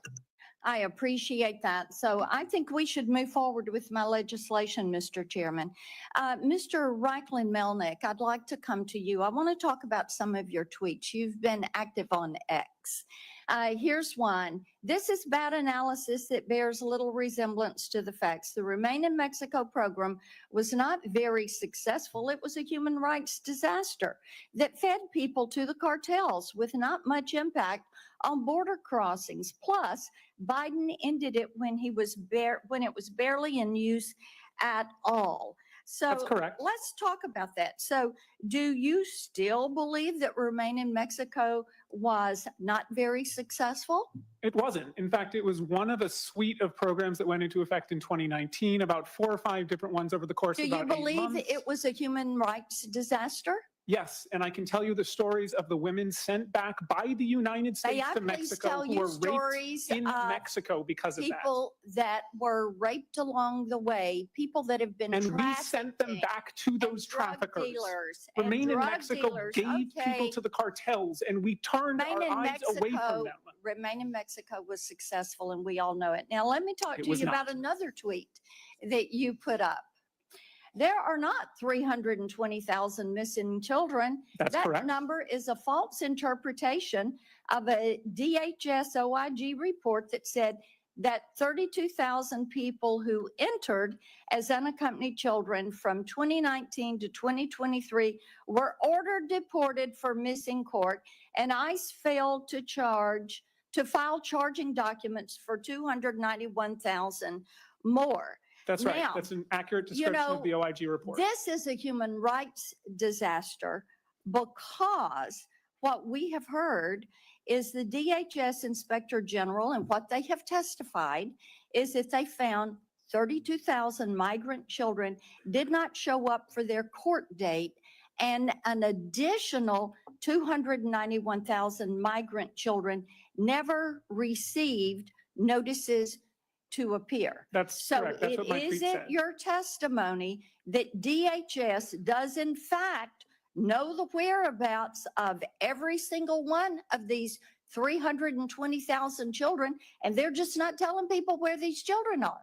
No, because that's not DHS's function here. It's also Office of Refugee Resettlement. It is not their job to DHS go out and and find every ORR. single people. It is DHS and ORR. I And guess the what broader we point is know, somebody isn't missing sir, if no one's what looking we for them. know, what we know is that through reports that have been made, reporting even the New York Times, many of these children are in abusive situations.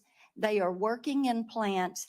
And indeed, DHS says that you've got this 320,000 migrant children that cannot be located. That is a human rights disaster. I yield back. Senator Blackburn, they did not say they can't be located. They said that they had not even attempted to file My time has charging expired. I documents, yield which is back, a very Mr. different thing. Chairman. I'm going to give the witness an opportunity to finish his remarks. I just want to know, the DHS report did not say these children were missing. It said that ICE had failed on the job to actually start the court process for them. If ICE filed the court documents, many of those people would be living at the exact address that the ICE told them. It's just ICE has not filed the charging documents. It's not that they're missing. And of course, exploitation is very real, and we've called for more labor enforcement to ensure it doesn't happen. Senator Padilla. Thank you, Mr. Chair. And the fact that we're still discussing, debating the struggle to reconnect children who were separated from their parents more than 4 years ago today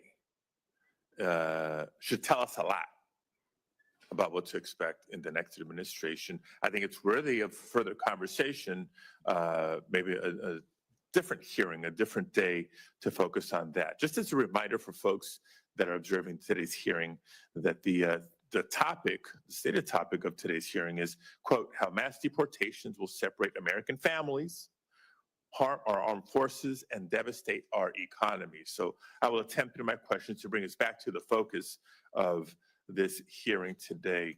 But first, I wanted to point out a couple of notes that I've taken throughout the hearing. In hearing from my colleagues on the committee, the issues they've raised, the questions they've raised, to underscore a statement I made at the outset, which is how complex this conversation in this policy area is. And so it requires thoughtful and nuanced solutions. Senator Graham was talking about the numbers, and even questioned witnesses of would you be opposed to someone who has had their day in court, he said, and has been denied a further stay in the United States after having had their day in court. That sheds light on process, due process, often lack thereof, representation in the process, lack of representation in the process. I'm for a process and finality of a process, a finality, an answer, clarity about your future in a matter of weeks and months, not years and years, but that requires investment in the process by the federal government, in hearing officers, in immigration judges. So let's just lay that out if we're going to be genuine and serious about tackling the backlogs and the issues. Second, man, if I had a nickel for every time I heard fentanyl in this committee, serious problem, but irresponsible in how it's misportrayed so often in immigration conversations. Fentanyl needs to be addressed. Fentanyl needs to be stopped. Its illegal importation needs to be tackled. But if we're going to do it thoughtfully and seriously, let's look at what the Customs and Border Protection Agency tells us. 80% of individuals who are prosecuted and convicted for bringing fentanyl into this country are United States citizens. Happy to share the link, folks. Happy to share the report. So if that's a concern, then let's address the heart of the concern and not just use it as a soundbite to further attack immigrants. Oh, by the way, did you know the numbers at the southern border are way down? People talking about this crisis at the border. We always need to do more to ensure a safe, orderly, and humane border. But some of these numbers that are being tossed around are not what's happening today because of President Biden's policies this last year. So let's be intellectually honest with ourselves and the public. Now, that being said, Mr. Reichlin-Melnick, you're pretty popular today. I have a question for you as well. As you know, and you've referenced, the largest mass deportation effort in U.S. history was President Eisenhower's Operation Wetback. I referenced it in my opening statements. During that operation, more than 500,000 Mexicans and many United States citizens were deported. And as far as anybody can tell, Operation Wetback did not achieve its intended effects of increasing employment rates or wages for U.S. workers. Former President Trump has said that he planned to model his deportations on Operation Wetback. Now, you testified today about the expected negative economic impacts of mass deportation, including the rising costs of food. Some estimates say food prices are going to go up 19% based on this alone. In what world does food become cheaper with mass deportations? Mass deportations would not cause food prices to become cheaper. The exact opposite would occur. In fact, a single worksite raid in 2018 under the Trump administration at a beef plant in Tennessee led to ground beef prices rising by 25 cents for the year that the plant was out of operation following the raid. And just to follow up to that question, I'm cognizant of my time, Mr. Chairman. I've referenced so many industries that have significant percentages of undocumented workforce in them.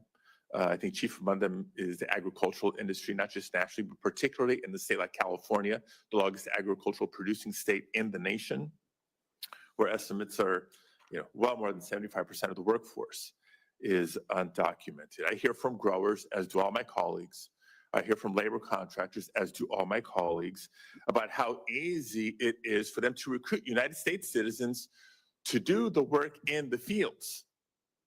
And let me tell you how easy it is. It is not.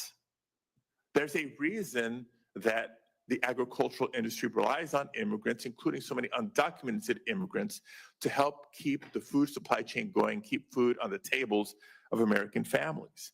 And I invite my colleagues, if you want to get a taste of what it's like and the difficulties for the recruitment, to spend a day in the fields, like I did in 2022, picking radishes and parsley, like Senator Booker did in 2023.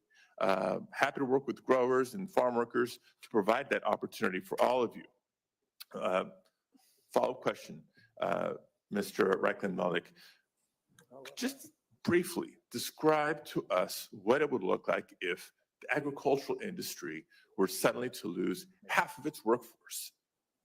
I mean, if it was overnight, the U.S. food supply would crumble. Undocumented workers work across the agricultural sector, from picking crops in the field to meat processing to poultry processing to dairy to everything in between. And these are workers that without them, our food supply would drastically diminish. I'm not saying that there's no jobs Americans will do. Of course, that's not true. Americans have done those jobs in the past, but it could take decades before we got enough workers to replace the experience and the knowledge of some of these workers who have been doing the jobs for 20, 30 years. It is not something that can just be replaced overnight and will cause severe impact to the U.S. food supply. Thank you, Mr. Senator Chair. Padilla. Violent criminals, let's go after them. The vast majority of immigrants and undocumented immigrants who are contributing so much to this country, they deserve better. Thank you. Senator Tillis. Thank you, Mr. Chairman. I want to paint a picture of the crisis at the border and what the incoming administration has to deal with. Roughly 8 million people came into this country illegally from the outgoing administration's border policies. 8 million. Does anyone find that acceptable? I'm going to give you all a chance to answer that question shortly. The American people elected a new president in large part to secure the border and deport people who came illegally under their predecessor. So to my Democratic colleagues, how many illegal immigrants being deported by the new administration would you find objectionable? Mr. Melnick, I'll ask you, 1 million? I think 1 million would be a disaster. 2 million? Again, considering we're talking about law-abiding people who've been here for decades, I think that is enough that would have severe negative ramifications for the United States. 3 million? Same answer. 5 million? Same answer, even worse ramifications. Do you think it would be fair or moral to deport any illegal immigrants? Yes, I'm not a supporter of open borders, as I said before. Well, I'm kind of curious what your position was back during the Obama administration when that's exactly what he did. I'm not reading what Trump intends to do. I'm reading exactly what President Barack Obama did when he came into office and deported nearly 5 million people, or In excess of 3 million people. So at that time, were you involved politically or in this space at the time that Obama was here? How old were you back then? I was a graduate of law school and was working at the time. Were you opining on deportations at that time? I was not. Do you believe that President Obama made a grave, horrible, inhumane mistake by deporting those folks? Well, it wasn't That 5 came in million under the people. Bush administration? It wasn't 5 million people when we're looking at It was over 3 internalized million, deportations. so let's not split hairs. Actual numbers are closer to 1.5 internal ICE deportations. And But there you as said well, it that was depends on the immoral. portfolio. So you said President Obama was immoral and inappropriate to deport those million people. Is that what I heard you say? There were many people that it's were a deported yes, no under his question. administration You that should can't not have been. Yes. Look, I don't normally get into these antagonistic sorts of discussions here, but it needs to be said because you just a month ago said at the turn of the century, Jim Crow was legal, lynchings were at their highest level in the U.S. history, women couldn't vote, the infant mortality rate was 165 per 1,000, and the average life expectancy was 47. And we also had quasi-open borders. That part wasn't bad. So let me tell you what I tell everyone who comes in this room and has the polarizing testimony, sir, that you have had. You're a part of the problem. I'm a part of a group of people here who have said, as the president did incidentally on Sunday, he believes there should be a path for dreamers. We're demonizing President Trump for something he may or may not do, but he has said to his Republican base, he believes that there should be certainty for dreamers. He's also said that we have to have a secure border. And as long as the border is not secure, people like me who try to treat people who are in the state that they are here with respect and understanding some of the issues that Mr. Padilla brought up, you cause people to go into their corners and get nothing done.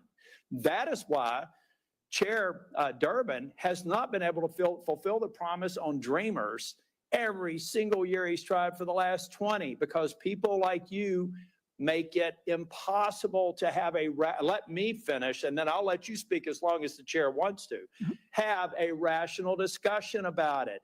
Because if we don't secure the border, I can't get a path to citizenship for the DACA population. If we don't secure the border, I can't get Democrats and Republicans to come together and give certainty to the dreamer population. Are there any dreamers in the room? Raise your hand if you are. All right. Well, this is a part of the problem, ladies and gentlemen. You have an incoming Republican president who just said as late as Sunday that he's prepared to give you certainty. But we have people here demonizing him for asking the reasonable question of, can't we all agree that we need to secure the border? So if you are sincerely, I don't know how you make your money. I don't care what your political motives are. But number one, I would really appreciate it to say, if you would go out on social media and say that the President Obama did a horrible disservice to those people he deported, and he's as wrong-minded as every other Republican who said we've got to secure the border, deport people, because you can't have one being okay and the other one not being okay. And if you don't come to the table and recognize in a world where, 100 years ago, it was probably safe to have a quasi-open border because the world order was changing and we emerged as a world leader. But today, we have terrorists that can fly from the Middle East, land in Mexico, and come across the border in less than 24 hours. We're not living in Ellis Island anymore. We've got a problem that can't be solved, and people like you are creating more obstacles to people like me who are willing to take hits from my own party to satisfy what people like Donald Trump want to get done. Thank you. May I respond? No. Thank you, Senator. It's my time, so I'm going to speak. First of all, I want to thank all of the witnesses. I think we're actually going to start making progress on securing the border and on a sensible and humane policy. I want to thank folks from the immigrant community and dreamers who I know are here and acknowledge my respect for the contributions you've made to our country. And I don't want to lose the benefit of that. As I've listened to my colleagues, I think it's not that complex. Number one, I think there is agreement we have to have a secure border. You can't have a country that doesn't have a control over its border. Second, I think there's broad consensus that criminals who are here should be deported. Ms. Morin, I just want to acknowledge, as we all have, the incredible life you've had, the loss of your daughter and your own experience. People who do that, they shouldn't have gotten in and they shouldn't be here. And if they are here, they should be in jail. Third, we have the question of people whose status has been determined, but it took so long for that status to be determined, in many cases, years and years, that they become an integral part of their community and they put roots down here and they haven't committed a crime. This is where we don't have consensus. There's a view among some, and I think the President-elect Trump has this view, that if you are here illegally, no matter how long it took for that adjudication to occur and no matter what your roots are, then you should go back. Senator Graham was indicating a view that if you've been adjudicated, fair is fair and you should go back. There's another point of view, and that is that if you have been here and we had a system that didn't adjudicate in any kind of timely way, And you have been working, I'll put it in very specific terms, on a farm in Vermont for 7 or for 8 or for 9 years. And you become a contributing member to the community and the economy.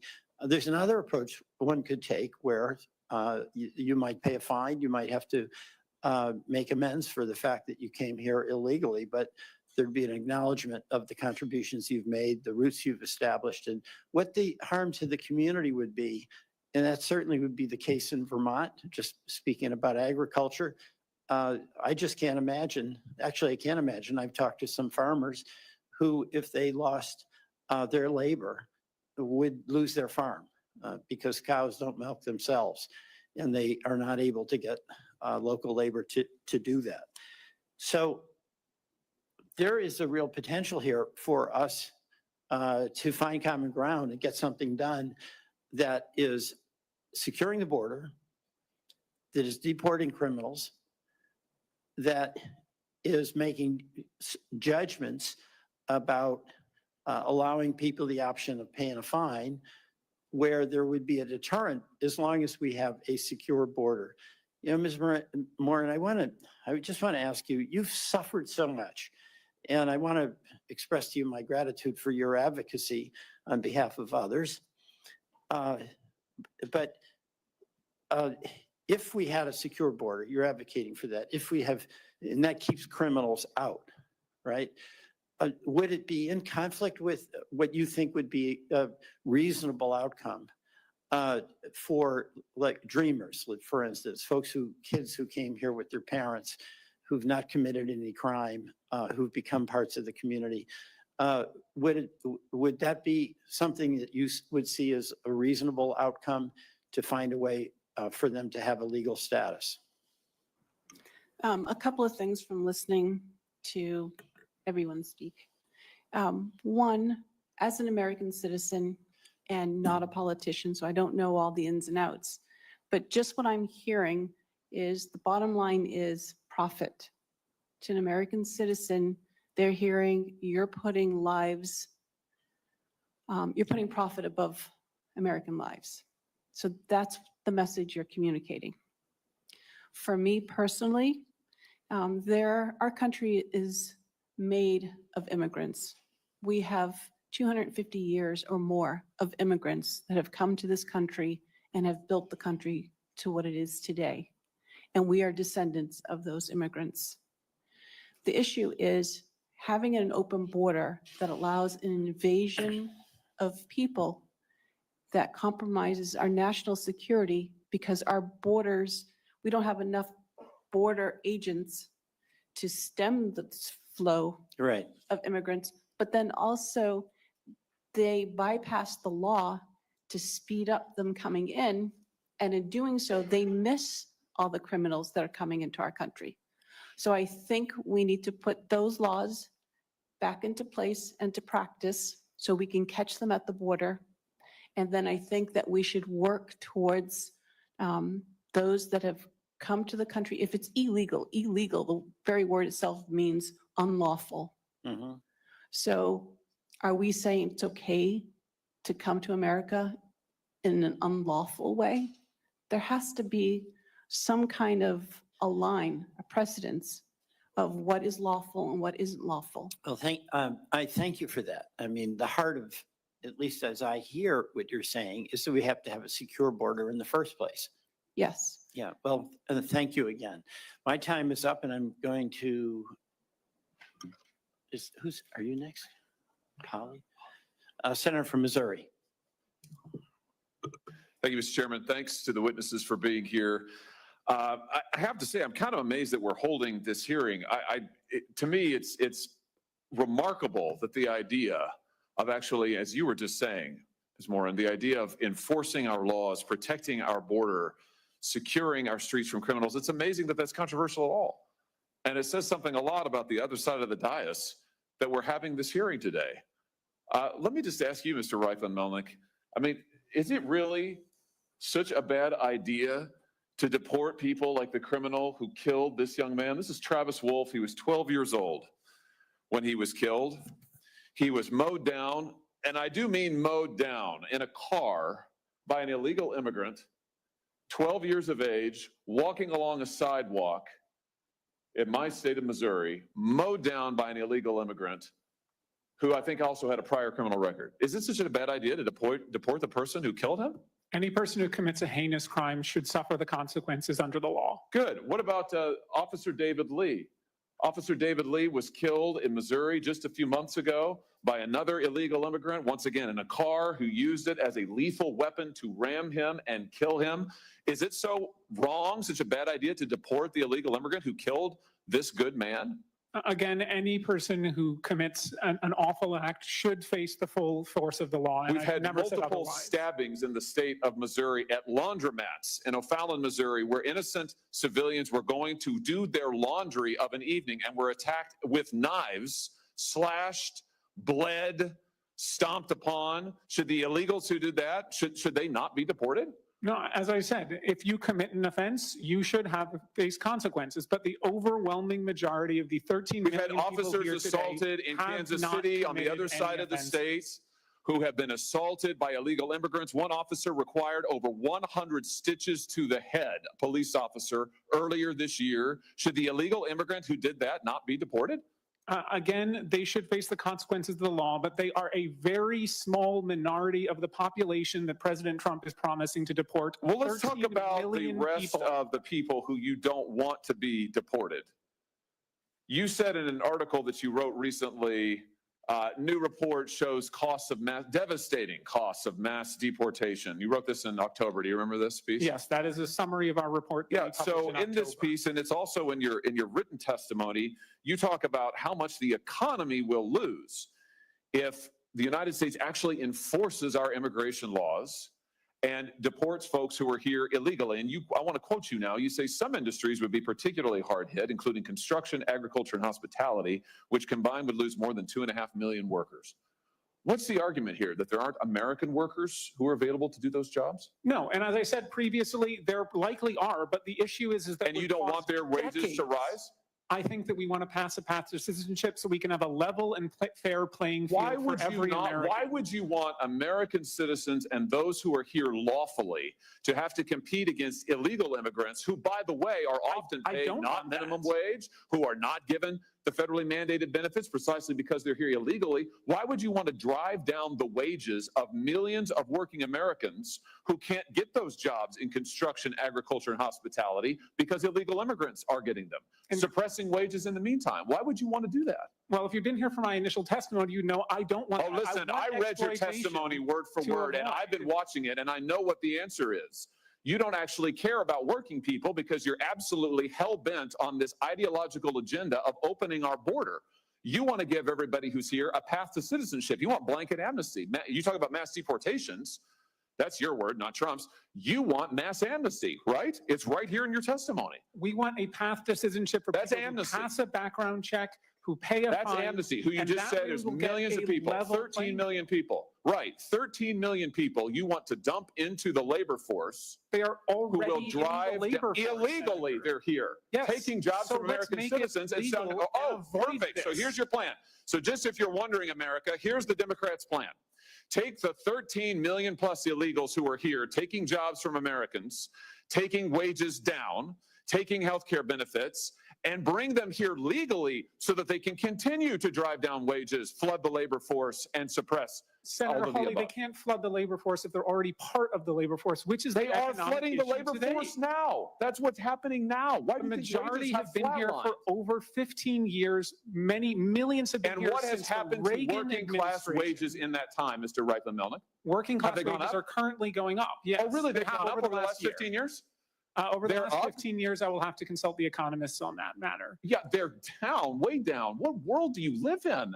Listen, Senator Hawley, here's the deal. The American familiar people with the just phrase, voted. "Don't The American cut off your people nose to just spite your voted. face"? Well, you know what? It's my time, not yours.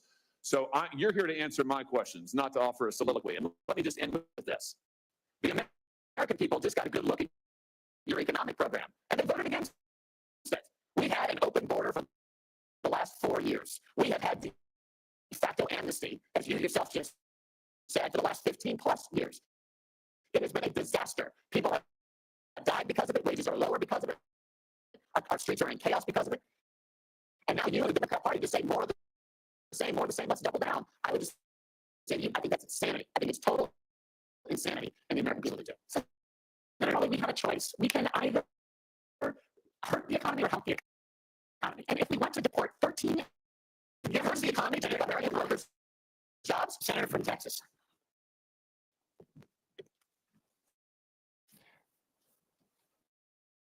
Elections have consequences. For the last 4 years, we have seen the most radical experiment in open borders this nation has ever seen. There are many reasons the American people showed up in overwhelming numbers to vote to re-elect Donald Trump, to elect a Republican majority in the Senate, to re-elect a Republican majority in the House, but there was no reason more front and center than the open borders the last 4 years. I have to say, I think there were a number of us wondering, did any of the Democrats in Congress learn anything from the election?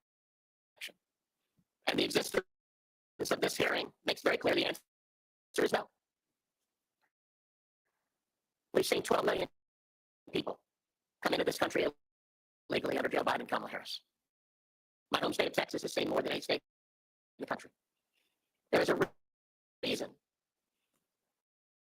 that the Rio Grande Valley, which has been Democrat for over 100 years, flipped red this election. Because when your home is invaded by more than 12 million people, it changes your voting patterns. Every single day, we have seen Americans murdered. We have seen women raped. We have seen children brutalized by criminal illegal aliens released deliberately by Joe Biden and Kamala Harris. The numbers are staggering. According to ICE, as of July 21st, 2024, nearly 650,000 criminal illegal aliens were currently on ICE's non-detained DACA visas have been released. They're wandering around. They're free, and of those 650,000, 14,944 have been convicted of homicide. You want to know what mass deportation is? Those 14,944 better pack their bags right now. Because with a new administration, we're going to show up, we're going to arrest you, and we are going to deport you. 20,061 have been convicted of sexual assault. Now, I want you to ask of my Democrat colleagues, and it is striking that virtually none of them are here. It is reflected in their conduct because they are silent, putting their head in the sand as they human tragedies. But what resident of what blue state says, you know, what, America's better off with 20,000 rapists being released into this country? 105,146 have been convicted of assault. I would ask my Democrat colleagues if they were here, why the hell today does the Biden administration not go and arrest every one of these criminals and deport them? What rational world says America's better off with more criminals? And these are not just statistics. Ms. Morin, thank you for being here. The country grieves the loss of your daughter. Your daughter was beautiful. She was a mom who I know loved your kids. And she's not with us today. She was raped and murdered because this administration chose to release a violent criminal into America. Your daughter should still be alive. And every one of these victims should still be alive. Lincoln Riley, a name that the Democrats on this committee can't bring themselves to utter, should still be alive. And in my hometown of Houston, Jocelyn Montgomery, I've gotten to know Jocelyn's mother, Alexis, very well. This man, like you, Alexis, is incredibly brave. I cannot imagine the pain. I'm a father. To lose your child, no parent should have to bury their child. Children should bury their parents, not the other way around.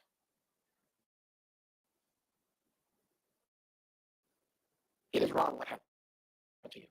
But I want to say to you, thank you for having the courage to tell Rachel's story. I would understand if you just curled up in a ball and cried. And I'm sure you have wept a lot of tears.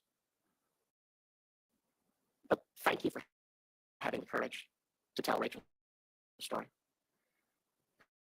I want to say if there is anything that is a mandate for this election, it is to end this insanity. Stop these murders, stop these rapes, stop these assaults, protect our citizens.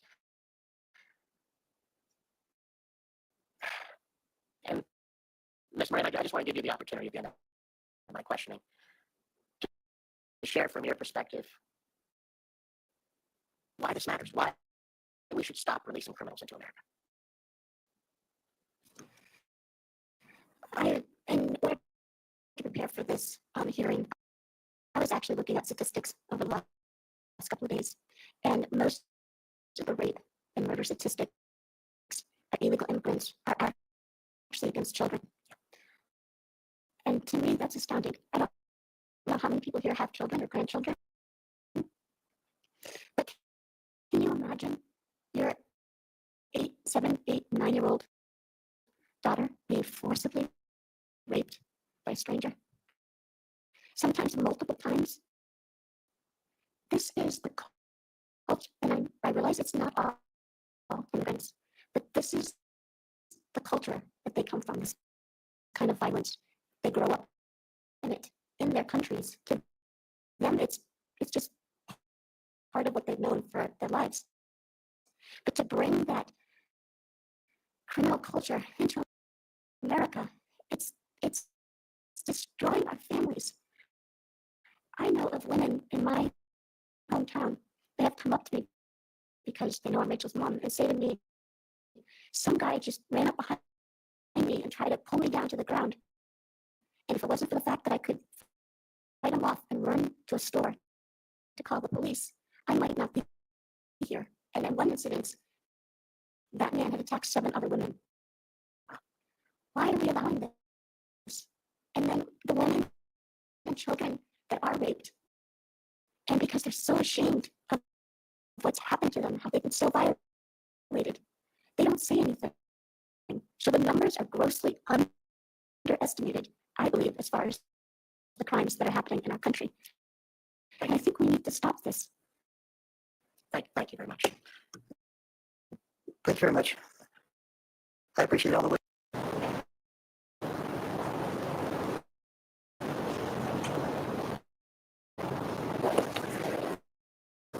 This meeting of the Senate Judiciary Committee will come to order. Today, the committee will discuss President-elect Trump's announced goal of mass deportation of undocumented immigrants from communities across the country. 13 million undocumented immigrants live in our country. Most have been here for a long period of time. They're healthcare workers, teachers, farm workers, small business owners. They pay taxes, nearly $50 billion a year, they did in 2022. And many, like one of our witnesses today, grew up alongside our children and grandchildren with the same dreams of a first job, a driver's license, and college acceptance. Let's get down to the bottom line. I hope we can all agree that any undocumented immigrant found guilty of a serious crime should not be allowed to stay here, or if we have knowledge, they should not be allowed to come to this country, period. Ms. Morin, I read your testimony this morning, touched my heart. Your loss of your daughter, I know you'll talk about it some way. That is a tragedy which we all lament and live on with sadness. And we don't want to allow that kind of individual who damaged your family so terribly in this country in the first place, period. In his first term, President Trump deported dreamers who came to the U.S. as children. He deported veterans who had served our nation. He deported essential workers who care for our families, build our homes, and make sure we have food on the table in the morning. It was an undocumented worker who was watching your grandchild this morning at the daycare center. Undocumented worker who walked carefully with your mother back to her room after breakfast didn't fall down. He was an undocumented worker with that leaf blower in your front yard over the weekend.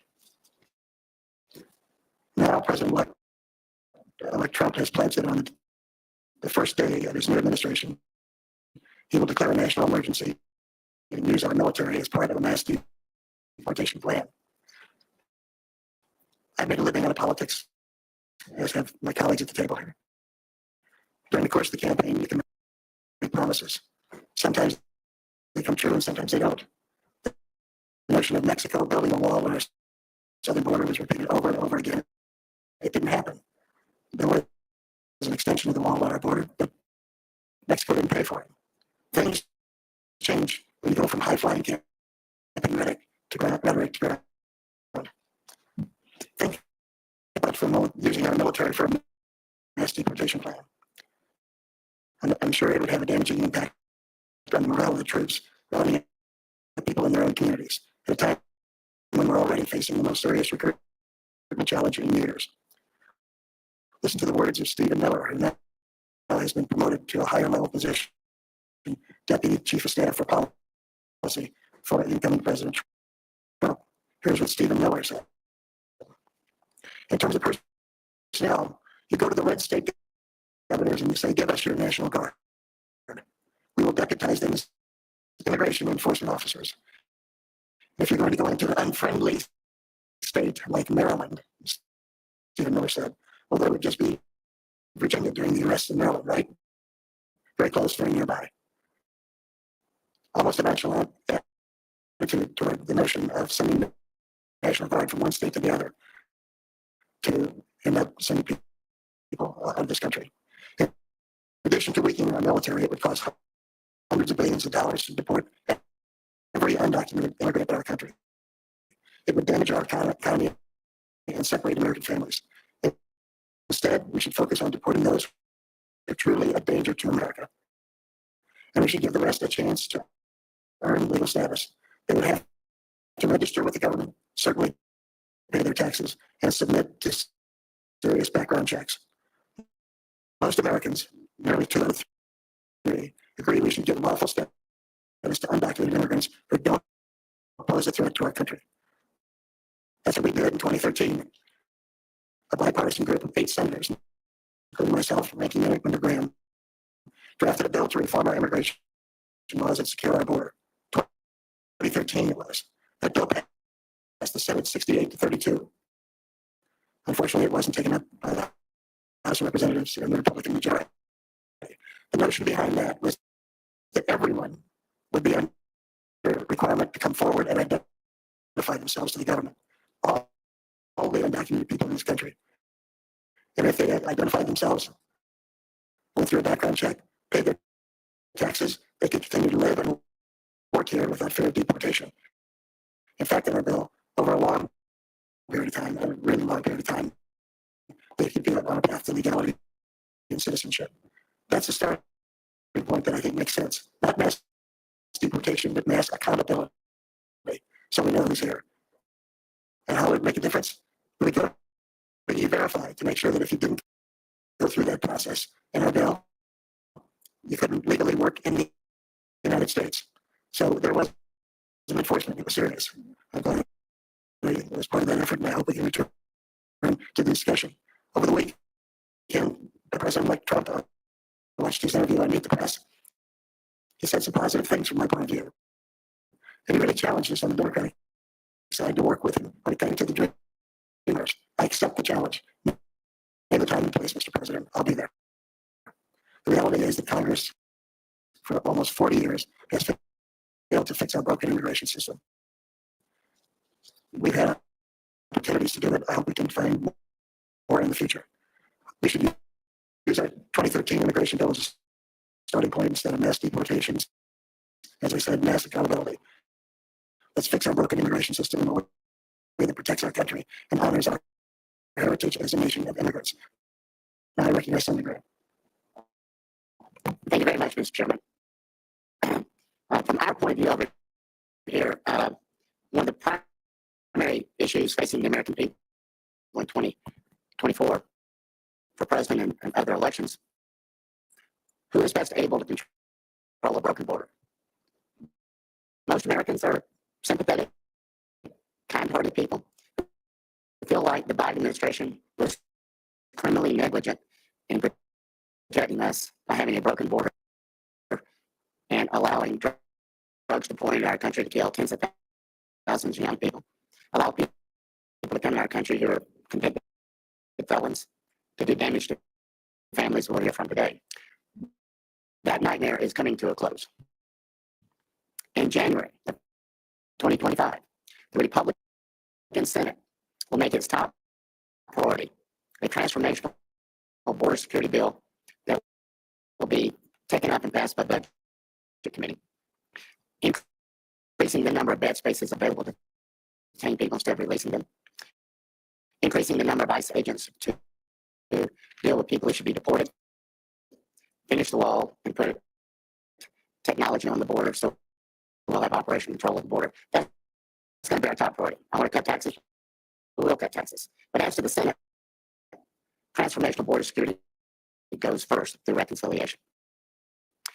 Over 8 million people were encountered during the Biden years, 4 million released into the country. The non-detained DACA that we have as a nation is over 7 million people. There are 600 and something thousand people on that non-detained document that have criminal records. We're going to start sending people out of the country that present a threat to us and should never have been here to begin with. The politics of immigration and broken borders,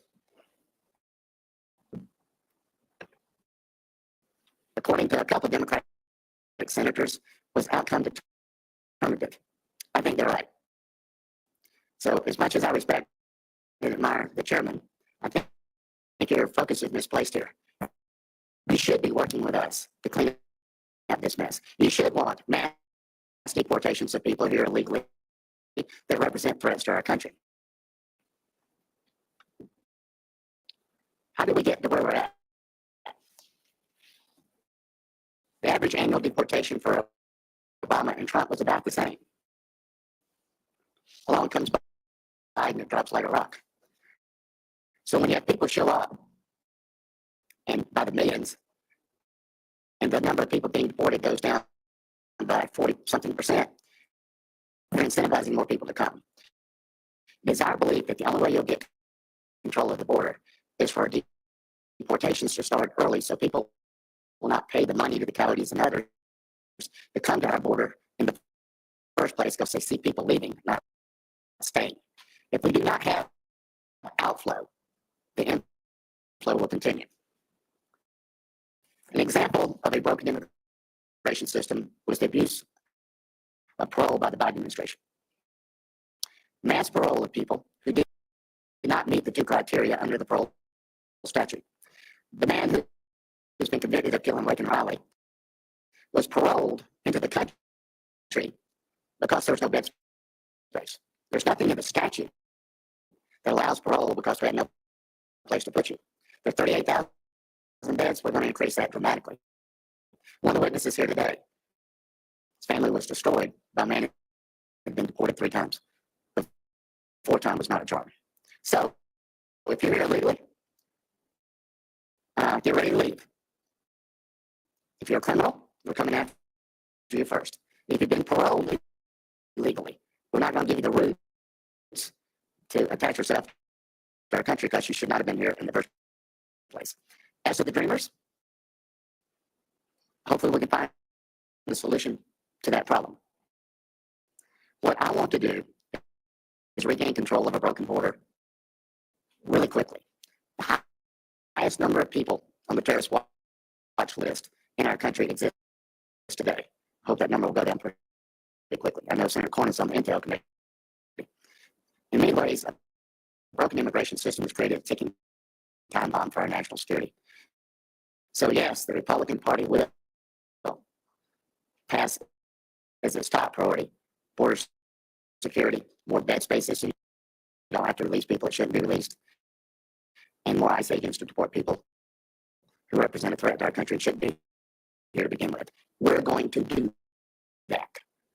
And to my Democratic friends, I think if you resist rational deportation policy, you do so Trump. 86% of the people deported under the Trump first term were involved with criminal convictions or pending criminal matters. I've never seen such a mess. It's time to clean that mess up. So come January, help is on the way. Thank you, Senator Graham. We have an immigration subcommittee, and chairing that committee is Senator Padilla, and ranking member Senator Cornyn. They each asked for a chance to make an opening statement. I recognize Senator Padilla.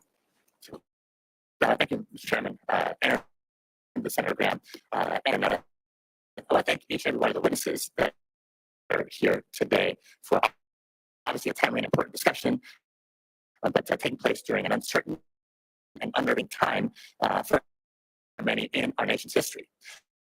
I'm going to deviate for a second from my prepared remarks just to acknowledge what Senator Graham has begun to lay out.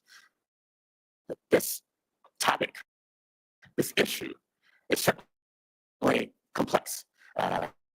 It doesn't do the issue and the challenge justice to just say, well, there's so many immigrants in America, some people say illegal, some people say undocumented immigrants in America, when you really must break it down into a number of categories. Are there some number that beyond being in the country undocumented may be involved with unlawful activities? Yes, I don't think you're going to find Democrats saying we shouldn't be pursuing actions against violent criminals. But when Senator Graham also suggests that, I hope we can take care of the dreamers. Dreamers, as you all know, young people who were brought up by their parents at a very young age,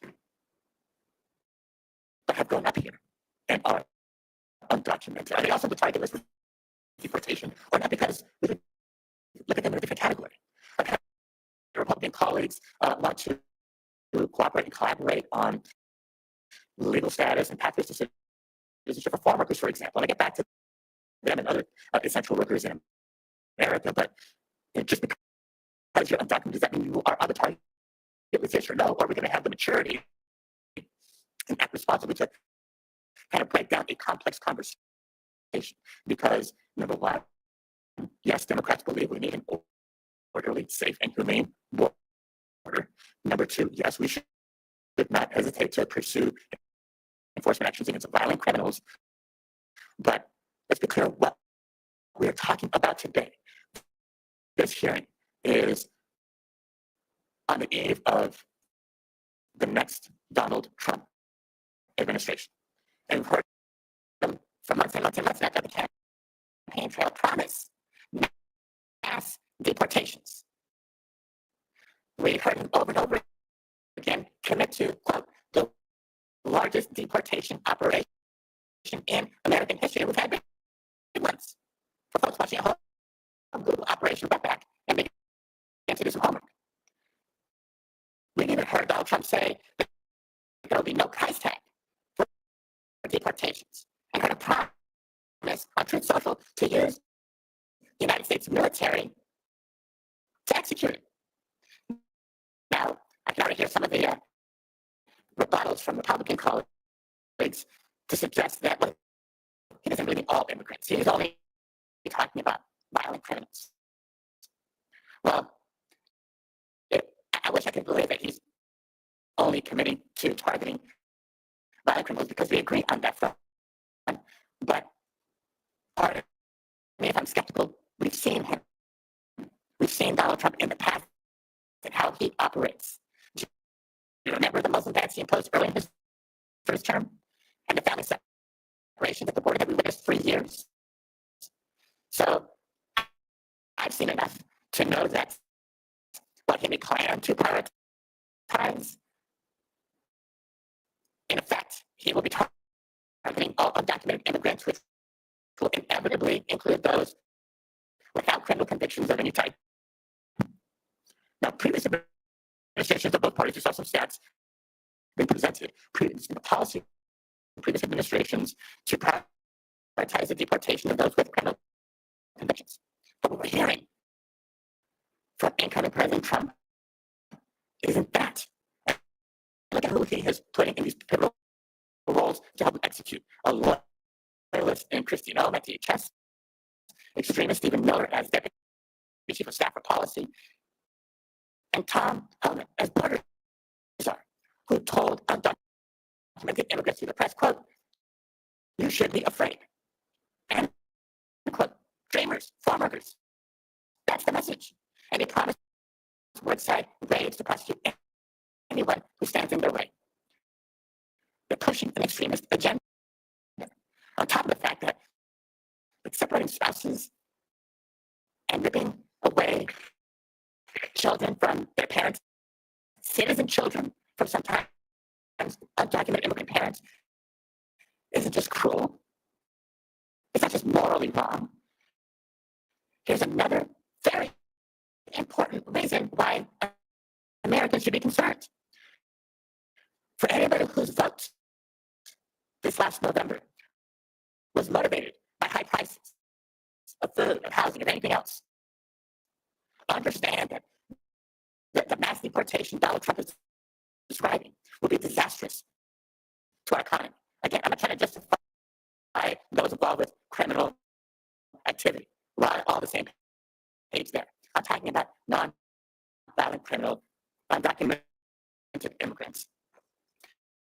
It is all of us, the American people, who pay for the extremism policies that he has promised. Put aside the millions and millions and millions of dollars to find undocumented immigrants he may be targeting to detain and to remove through the process of deportation. For a minute, don't even count on the funds that will be necessary to hire thousands of Border Patrol and ICE agents, but on the cost of constructing detention centers and jails for this operation. Let's focus on the impacts to the economy for American families.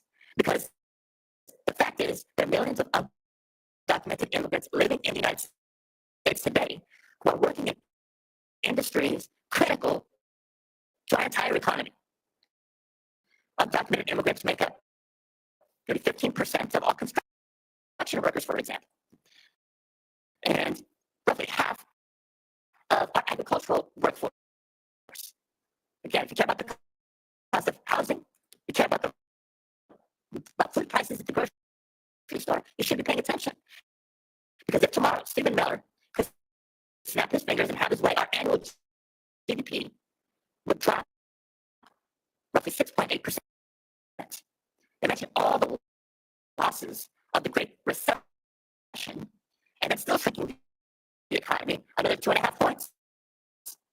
So what does that mean for folks at home? It's simple. Any industry with a significant percentage of undocumented immigrants will have a harder time finding workers. I know we've all been hearing from employers and business leaders for years now, but they're struggling already to find sufficient workforce. Stores will have a harder time keeping the shelf stocked. And yes, prices will rise and rise and rise. So hello, America. Get ready for a more expensive food bill when you're preparing next year's Thanksgiving dinner or next year's Christmas dinner. If you've been saving up for years and years to try to buy your first home, get ready to wait even longer because construction will slow and prices will go up. So the next time we hear Republicans say that they support Trump's plan to deport waves of undocumented immigrants, let's be clear about what comes with that. Higher prices for American families. They're supporting the forced removal of millions of hardworking community members, 80% of whom have lived here 10 years or more. These are not recent arrivals. People who have lived here for years, if not decades. They're supporting fear and uncertainty in immigrant communities that will cause untold numbers of immigrants, no matter their status, to stay home from work, from school, from shopping. And this will supporting the punishment of over 5 million workers in Donald Trump's own administration declared to be, quote, essential to our economy.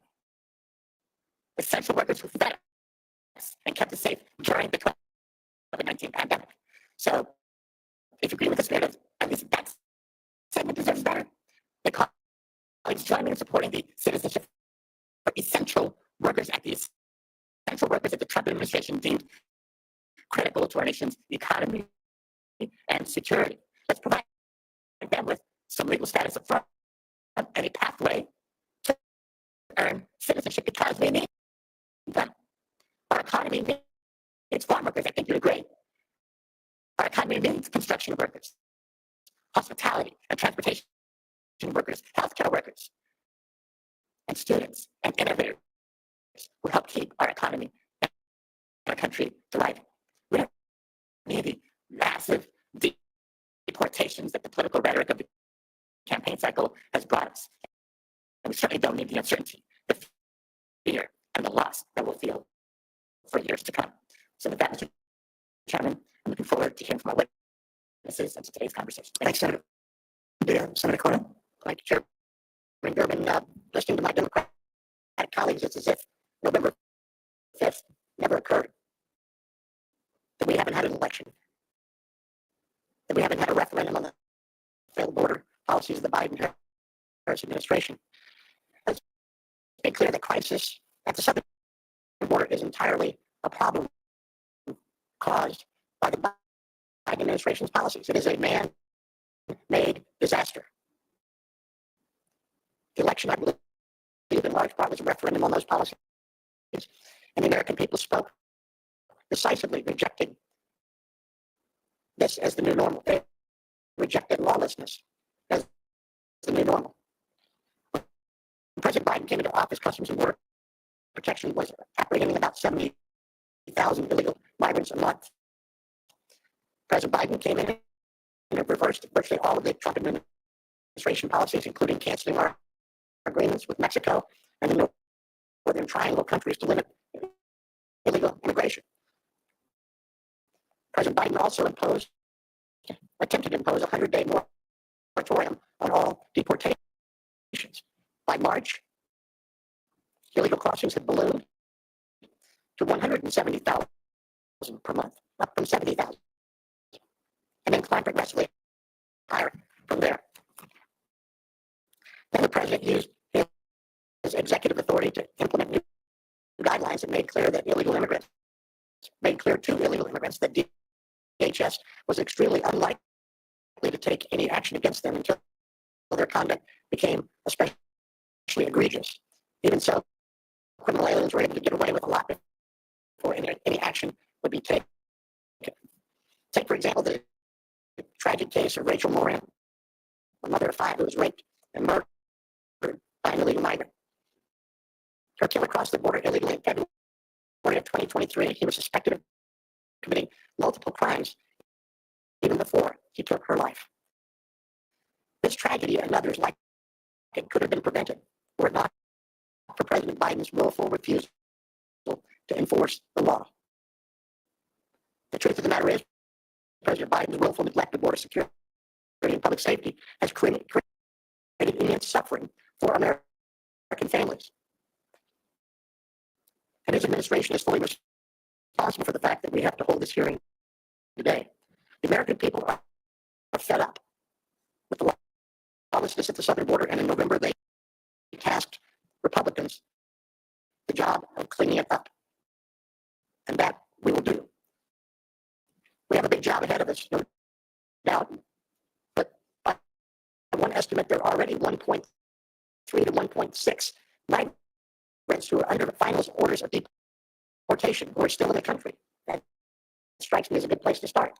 People who've been entitled to full due process and hearing in front of an immigration court and are under final orders of deportation. What are they still doing here? Well, it's because of the Biden administration's willful neglect of the law and enforcement.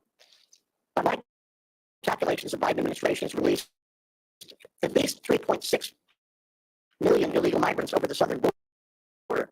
And during the same 4 years, Border Patrol recorded an additional 1.7 million gotaways. Those are people willfully evading law enforcement. As of 2022, more than 1 million illegal immigrants have received final orders of removal, but were still present in the United States, and that has now ballooned to about 1.3 million plus. As of July 21st, 2024, ICE, Immigration and Customs Enforcement, had more than 660,000 criminal aliens on its national docket. I look forward to doing what the American people voted for on November 5th, which is to restore the law and enforcement of the law as the new normal in America, unlike the last 4 years. And it's going to require us to do a lot of work to clean up the mess left by the previous administration's policies. We have to make it absolutely clear to prospective illegal immigrants that we will enforce our immigration laws. We will not accept illegal border crossings as the new normal. What we will accept is lawful, orderly, humane immigration policy. We are the most generous country in the world when it comes to naturalizing people coming to our country, roughly 1 million people a year. That's the right way to do it, not the way the Biden administration had it done. We will follow through on the orders of removal by the immigration courts, and again, we will not accept lawlessness and criminality in the United States as the new normal. Thank you, Mr. Chairman. Thanks, Senator Cornyn. Today we welcome 5 witnesses. I'll introduce the 3 majority witnesses and then turn to Ranking Member Graham to introduce the 2 minority witnesses. Our first witness is Foday Turay. I hope I was close to pronouncing it correctly. Thank you. He is protected from deportation under the Deferred Action for Childhood Arrivals Program, also known as DACA, created under President Obama. Mr. Turay now serves as an assistant district attorney in the city of Philadelphia. Our second witness is retired Major General Randy Manor, who served our nation in a variety of positions in the Pentagon and around the world for 30 years, including acting vice chief of the National Guard Bureau, in which he oversaw that important part of our military defense. Finally, we are joined by Aaron Reichlin Melnick, a senior fellow at the American Immigration Council, where he works to inform the American public about immigration policy and advance fact-based research into enforcement. Ranking Member Graham, would you like to introduce your witnesses? Thank you, Mr. Chairman. Our first witness is Mr. Arthur. He is a resident fellow in law and policy at the Center for Immigration Studies. Prior to joining the Center in 2017, he served as an immigration judge as Associate General Counsel of Immigration Naturalization Service. He served as staff director for the National Security Subcommittee on the House, Committee on Oversight and Government Reform, and counsel on the House Judiciary Committee. He is an expert on immigration policy. He has decided thousands of cases. He's testified before Congress on more than 10 occasions. He received his JD from George Washington University and his bachelor's from the University of Virginia. Ms. Morin is here with us again. She is from Aberdeen, Maryland. She's retired, currently works part-time as an office administrator for a church. She has 6 children, stay-at-home mom for 25 years, and homeschooled children. She's mother of Rachel Morin, and she joins us today to share Rachel's story. Real quickly, Senator Cornyn mentioned this, but the man who stands accused of murdering Rachel was deported 3 times, is suspected of murdering a woman in El Salvador, where he came from, broke into a home in California and assaulted a young girl. He's pending trial like everybody else. Is innocent until proven guilty. But this case not only has just destroyed your family and broken your heart, Ms. Morin, it should be a wake-up call to the country. And and I got the call, and we're going to do something about this. Thank you. Thank you, Senator Graham. We're going to proceed as follows. I'm going to swear in the witnesses. They each have 5 minutes to make presentations, and then we open it to the senators who have each 5 minutes to ask questions. So my first request is for the 5 witnesses to please stand and take the oath.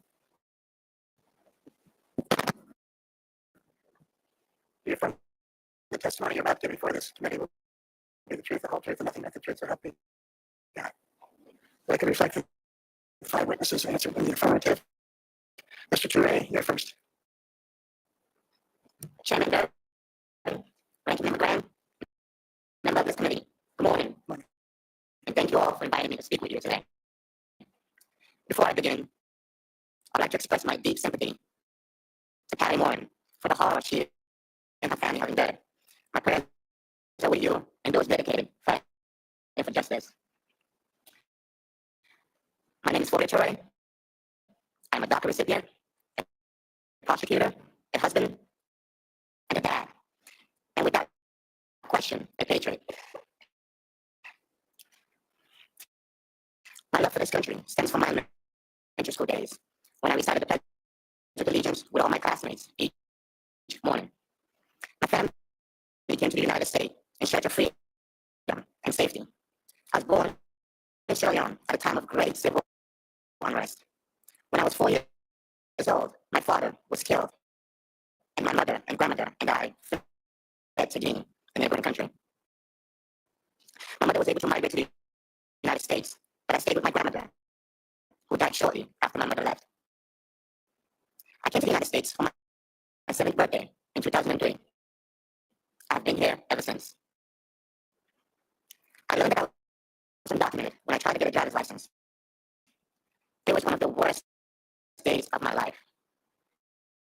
In 2012, I was thrown a lifeline when DACA was announced. Thanks to DACA, I was able to graduate from college and attend law school on a full merit scholarship. I now work full-time for the district attorney's office in Philadelphia. During this time, I met and married my beautiful wife, Jack Ciel, who is here with me today. And we bought a house, and we had our son. The opportunity to address all of you on behalf of DACA recipients and mixed status families like mine is not one I take for granted. My wife and I have spent years building community, and we're extremely anxious about what the future might bring. I feel the consequences of mass deportation on a personal level, on a community level, and on a society level. On a personal level, my wife is here, and I have no family in Sierra Leone to help sustain me. I'm currently the breadwinner in my family. If I were to be deported, my wife and our son would be left without to pay the mortgage. My son would also be without a father. My deportation would hurt my own U.S. citizen mother and my wife's extended family, all of whom are United States citizens. My wife is the primary caregiver of her mother, who is legally disabled and has a tumor in her brain. My wife's mother requires chemotherapy injection each month in order to control the size of the tumor on her brain.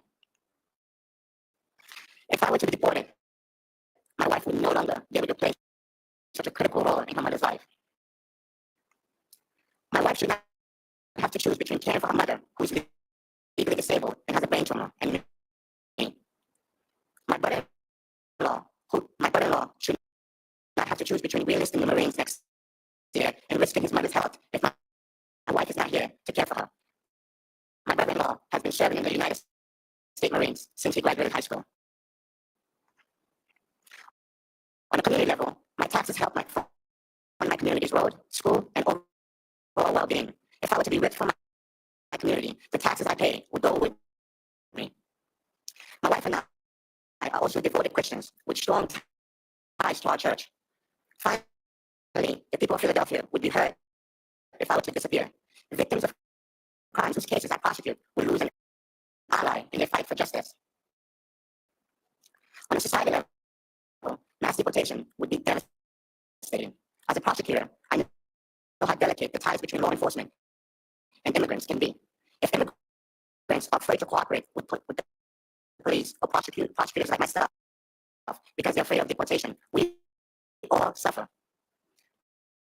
When you have ICE agents patrolling courthouses and police stations, you create a category of people who are less willing to report crimes and less willing to cooperate with law enforcement in solving crimes. Mass deportation hurts all of us, our family, our community, and our society. We owe it to ourselves and to our country to reject mass deportation and look for a solution for dreamers whose lives have become deeply rooted in the country and strengthen our borders. DACA recipient and long-term undocumented individuals in mixed status families have become pillars in their homes, removing them who place hardship on U.S. citizens like my mother-in-law, U.S. citizens like my wife, who depends on our contribution in the house. This will cause an incentive for those U.S. citizens to turn to social welfare programs due to one less income in the home.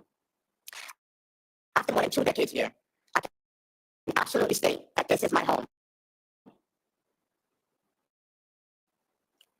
I'm part of the fabric of my community, and they're part of me. The federal government may not have fully recognized this truth yet, but I long for the day when they do. Until that day comes, I'll continue to contribute everything to my house, to my mother-in-law, to my son, to my wife, and to my entire family. Thank you all so much for your time and attention to this critical issue. Thank you, Mr. Turay. Mr. Arthur. Chairman Durbin, Ranking Member Graham, and members of the committee, thank you for inviting me today. My name is Andrew Arthur, and I'm the resident fellow in law and policy at the Center for Immigration Studies, nonpartisan think tank here in Washington. Respectfully and humbly, I believe that today's hearing, which focuses on the immigration enforcement policies of the incoming Trump administration, is premature because as of yet, the incoming administration has not announced its policies. Given that, however, the committee should assume 2 things. First, that the policies the new administration will implement will comport with law. And second, that those policies will implement enforcement mandates Congress has set forth in the Immigration and Nationality Act. As the Supreme Court has made clear, the principle that Congress is entrusted exclusively with the formulation of policies relating to the entry of aliens and the right to remain here, quote, has become about as firmly embedded in the legislative and judicial tissues of our body politic as any aspect of our government, close quote. Right now, the U.S. immigration system is at a breaking point. The number of cases pending before the immigration court has nearly tripled in the past 5 fiscal years. And that's after 700,000 cases involving putatively removable aliens were terminated, dismissed, or closed. A record 10.8 million plus inadmissible applicants for admission have been encountered nationwide since FY 2021. And between releases and gotaways, nearly 8 million inadmissible aliens have entered our country over the past 4 years. This sad state of our immigration system is directly attributable to policy decisions that have been made at the local, state, and most critically federal level, not by Congress. It has plenary power under our constitutional order over immigration, but by an executive branch that has usurped Congress's authority. That has needlessly rendered the American people vulnerable to predation by criminals and aliens who pose a national security risk.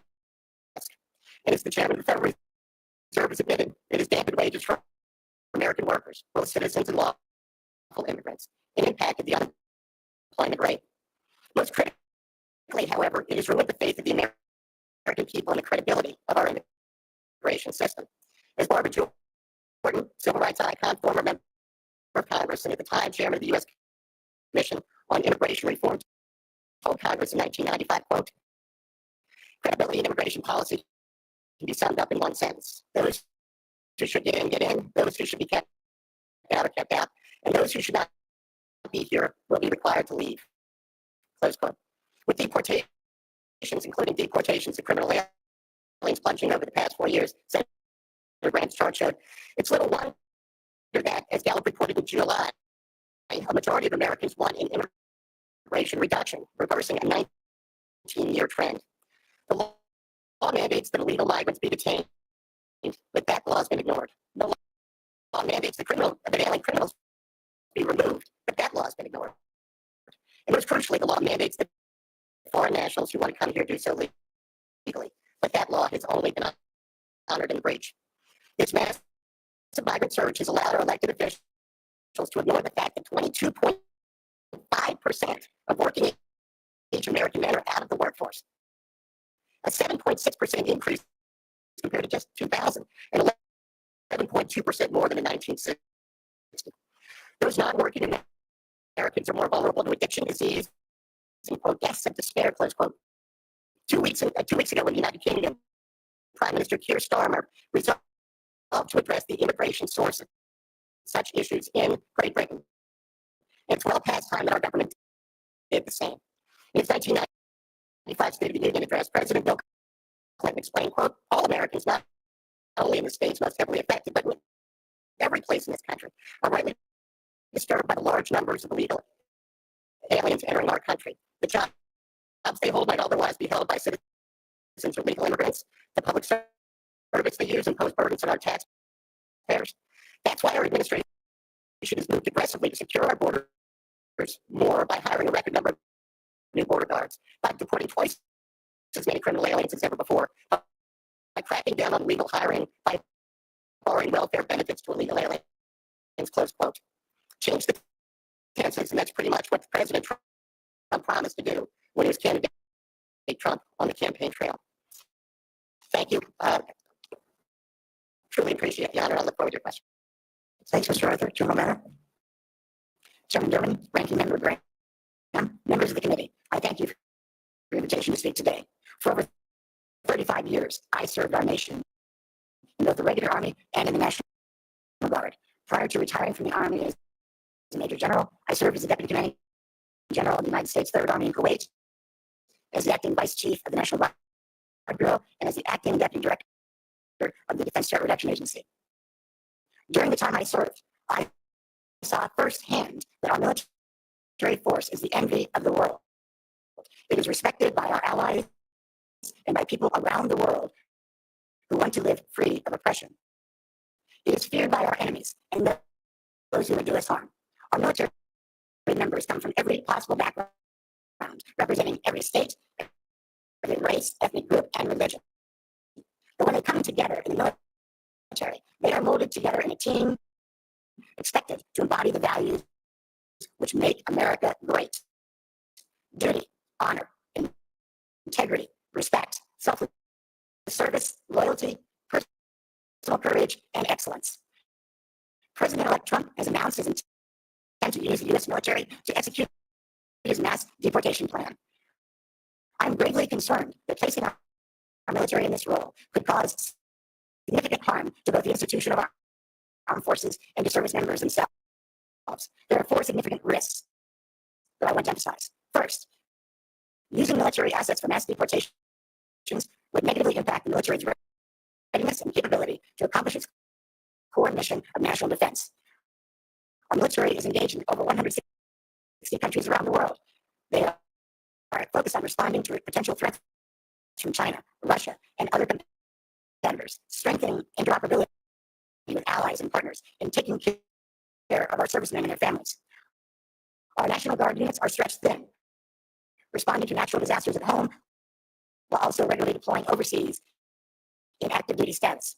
Additional training or deployments to support deportation operations would absolutely harm operational readiness and reduce the military's ability to counter adversaries or respond to crises in combat. My second concern is that the military is simply not trained to do this mission. Immigration enforcement is the responsibility of federal law enforcement agencies like ICE and CBP. These agencies' personnel regularly interact with migrants and U.S. citizens. They are extensively trained in the appropriate application of immigration law, the protection of civil rights and civil liberties, and care of migrants in custody. The U.S. military is the best trained in the world for its warfighting mission, but it is neither trained or equipped for immigration enforcement. Most active duty armed forces receive no training for domestic law enforcement situations, a small number of National Guard units receive a mere 4 to 8 hours of civil service training per year. This lack of training and experience greatly increases the risk of significant and potentially deadly mistakes in a charged operational environment.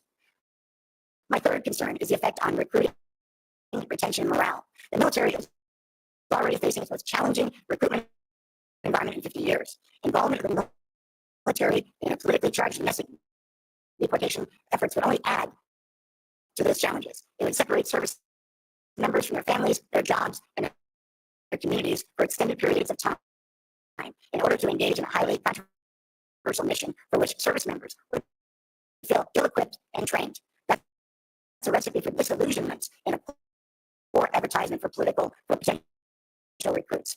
Finally, involving the military in a politically charged domestic issue like mass deportation would erode public trust in the military. Americans trust our military because it protects all of us, regardless of our politics, from the possibility of foreign aggression. When the military is tasked with carrying out domestic policies that may be controversial to some, it undermines the foundation of that trust. That, in turn, will increase risk in morale, recruitment, retention, and readiness. And all of these impacts carry serious consequences for our national security. Gentlemen, for these reasons, and ladies, for these reasons, I strongly encourage any future presidential administration to keep immigration enforcement and our military separate. Thank you. I look forward to our questions. Thanks, gentlemen. Ms. Morin. Chairman, ranking members, senators, thank you for this opportunity to come speak to you. I really appreciate it. As you can tell from my introduction, I'm not a politician. I'm a mother. I raised 6 children. I have 25 grandchildren. I have 4 great-grandchildren. The day that we got the phone call that my daughter had been murdered, I'm sure you've heard this before, but I was in Kentucky. We had a grandbaby that had passed away. And when I got the phone call, the detective said, Mrs. Morin, we found your daughter's body. At the time, all I knew was that my daughter was dead. When I went to meet with the detective, when we had come back from Kentucky, I was told that she was beaten so badly that her body was blanketed in bruises, that she was strangled, that she was raped, and that she was stuffed into a drain pipe. The person that they alleged did this was an illegal immigrant from El Salvador that was a Godaway. He had they already had a legal warrant for him in El Salvador for murdering a woman. He had attacked a 9-year-old and her mother in California. And he waited on the trail that day that our family has walked for 25 years and dragged my daughter off the trail and did these horrendous, brutal things. This is what she looked like before that day.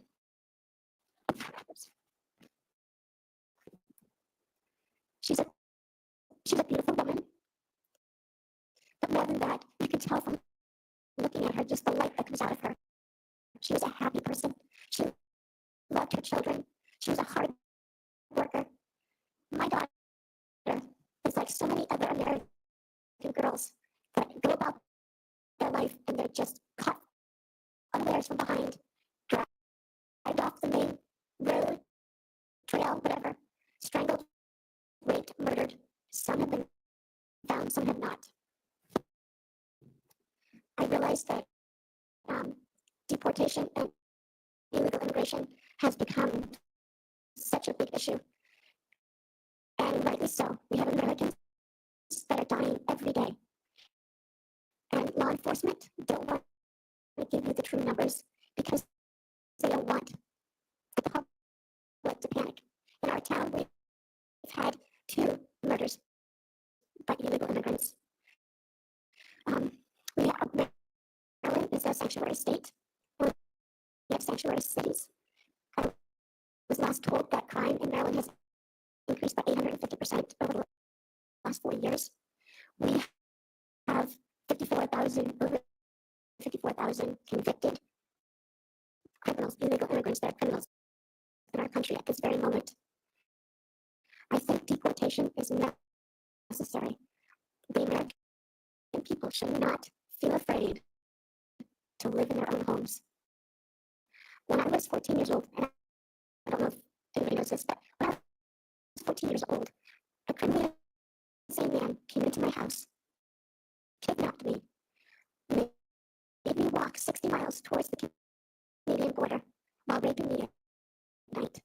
I have some idea of what it's like to be a victim of a violent crime where law enforcement did not believe that they were going to find me alive.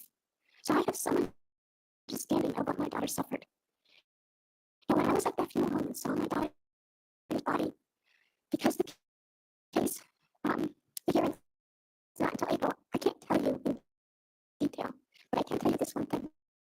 My daughter suffered so terribly in a very brutal and violent way.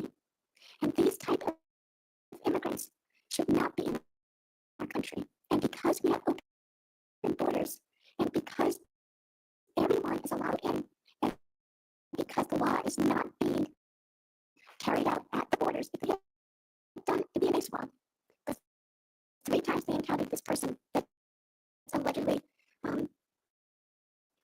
accused of killing my daughter, they would have known that he had an Interpol warrant for murder in his country. We need to follow the laws that are already on the book. We need to close our borders. We need to protect American families. We need to protect our women and children, which are the most vulnerable in this country. And I do understand the economics that everyone is talking about. I do understand the military position. But I think that you should put American citizens first. We are the ones that pay your paycheck. We are the ones that pay taxes. We are the ones that believe that when you went into office that you were going to keep your word, and that you were the man or the woman for the job at the time that would uphold our values. We are a constitutional republic for the people, by the people. We, the people, have put you, the people, into office. And you should be doing everything you can to protect us. That's why we put you there. A thought that I had just today, coming on the train over here, is that when you look at a tree and you say, oh, that's an apple tree, you say that because you see that their apple is the fruit that's growing on the tree. It's the same thing with a man's character. It's by your actions that a person knows what their character is like. And I think one of the reasons why 87% of Americans voted for Donald Trump is because they have seen the character by the fruit that President Biden and Kamala Harris have produced these last 4 years. Thank you. Thank you, Ms. Morin. Mr. Reckland-Melnick. Chairman Durbin, Ranking Member Graham, and distinguished members of the committee. My name is Aaron Reckland-Melnick, and I'm the Senior Fellow at the American Immigration Council. At the Council, we have long studied the population of immigrants in the United States and provide detailed estimates of their demographics and economic contributions on our Map the Impact website. Today, there are at least 13 million undocumented immigrants in the United States. President-elect Trump has promised a mass deportation campaign with a stated intent of rounding up and deporting every single one of them. So who are they? Well, most have been here for at least 15 years, having entered before the Obama administration.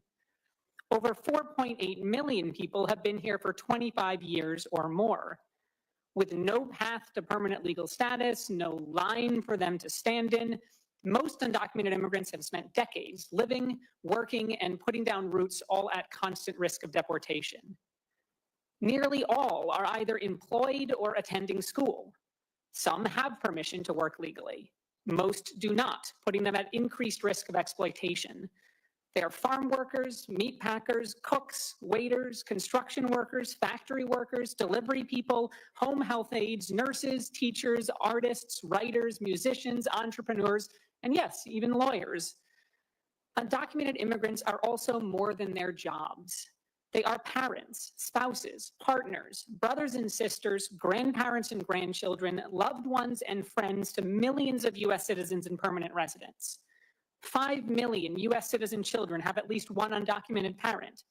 In an average public school classroom of 25 children, at least 2 have an undocumented immigrant parent at risk of deportation. While President-elect Trump talks about targeting criminals, over 90% have no prior criminal record whatsoever. Of the small minority that do, the most common prior convictions are traffic offenses or immigration offenses. Efforts to ramp up deportations would sweep in tens of thousands of people each year who have no or minimal criminal legal system contact. We know this because this is what happened during the first Trump administration. When there were no enforcement priorities, everyone was an enforcement priority. And the single largest group of the increased arrests under the Trump administration was people with no criminal record. Beyond splitting families apart, a mass deportation campaign would be a costly mistake for American taxpayers. When we account for the enormous capital investment, infrastructure, and hiring necessary to arrest, detain, process, and remove 1 million people